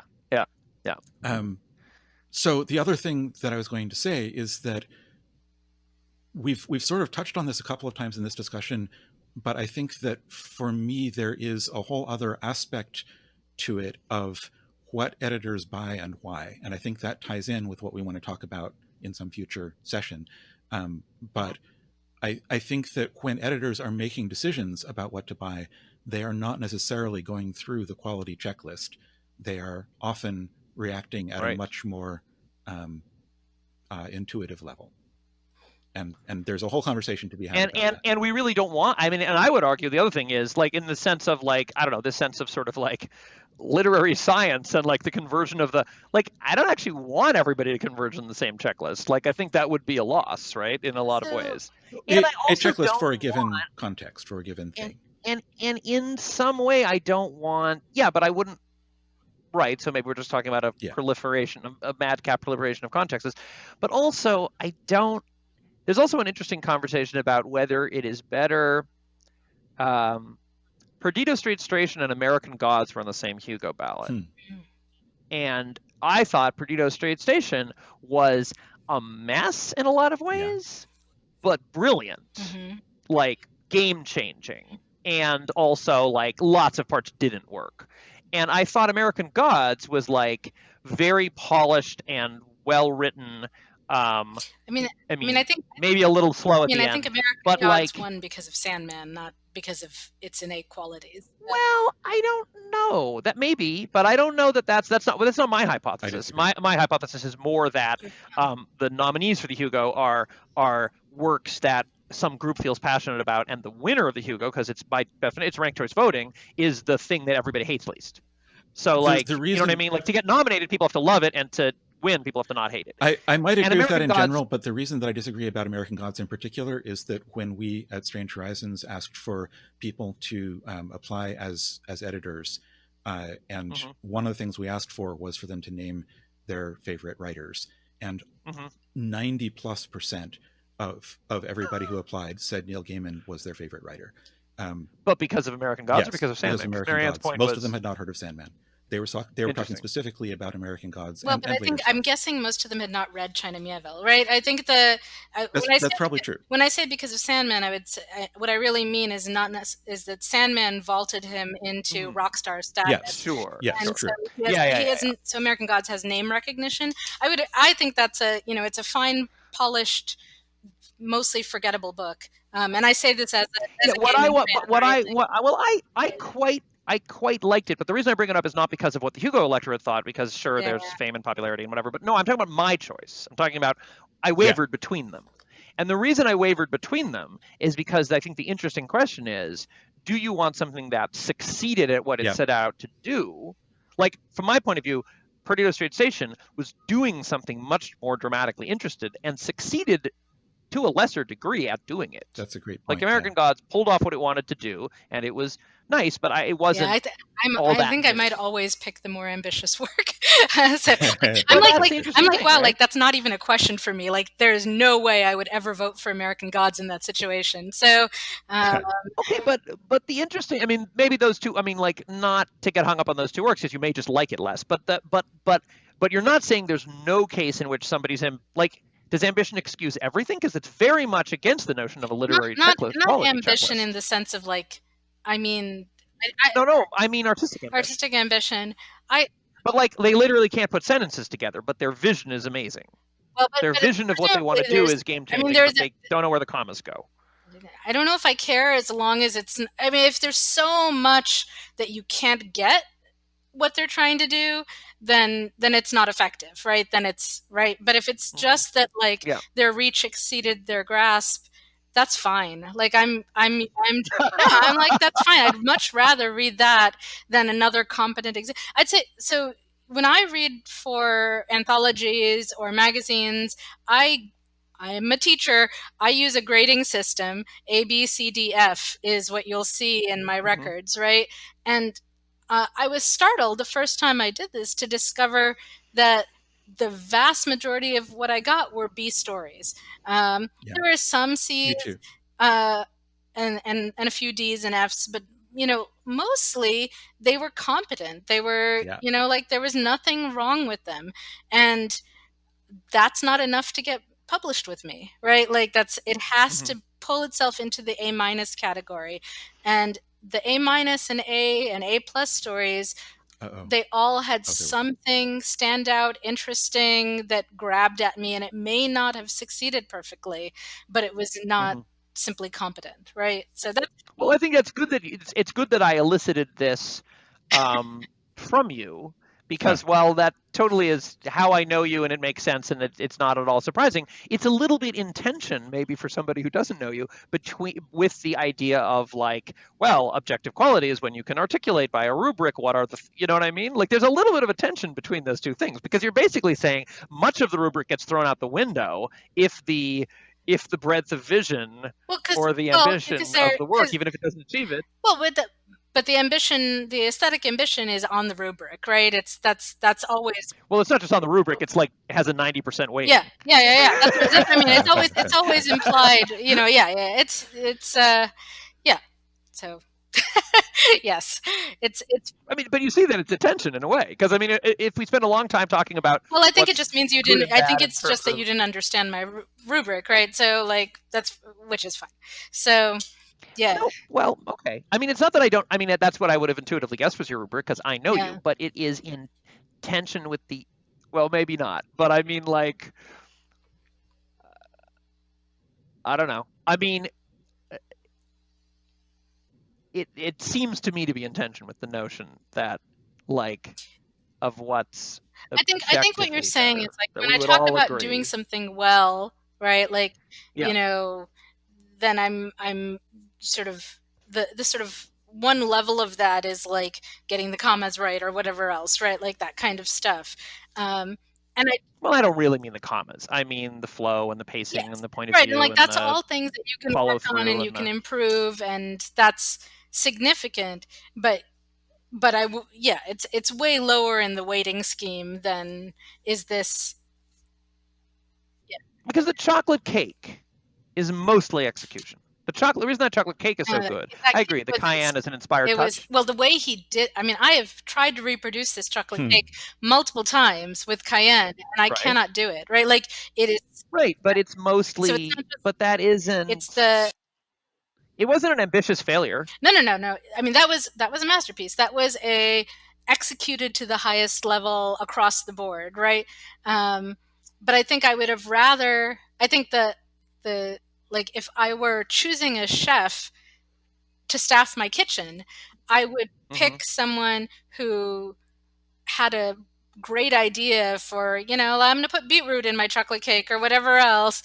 And if I could taste something interesting there, I would probably pick that over someone who can turn out a standard chocolate cake over and over again. And maybe not if I were, running a diner where like the goal is to give everyone the standard chocolate cake that they want all the time, right? But that's not the kind of publication I do, right? Like that's not my goal, right? So, that's. Yeah, but anyway, this is I don't know. I'm not. None of that's surprising to me, but I just think it's interesting in terms of the conversation around objectivity. Right. I don't know. The other thing I wanted to say is we're about. Oh, and I am probably audible, but no longer visible. No, we can see you still. Can you hear me? Yep. Oh, you can see me still, because the computer seems like it's out of battery. Okay. The vision is about to die, and say your last thing. Sound. Oh, okay. We've lost you on screen, but yeah, you can still hear me. We can still hear you. So the last thing I was going to say was that we originally started out by talking. This is another thing we can circle back on a future episode, but it's kind of interesting. We originally were talking about the there was an overlap between this and sort of religion or like ultimate knowledge, like you know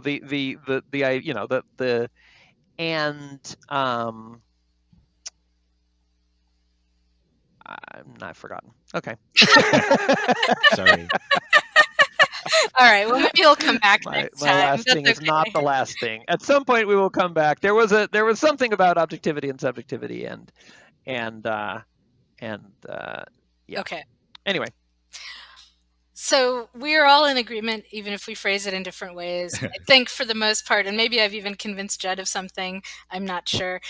One thing I didn't get to is, and maybe this will come back, is I think he's wrong about Patricia McKillop's Riddle Master of Head.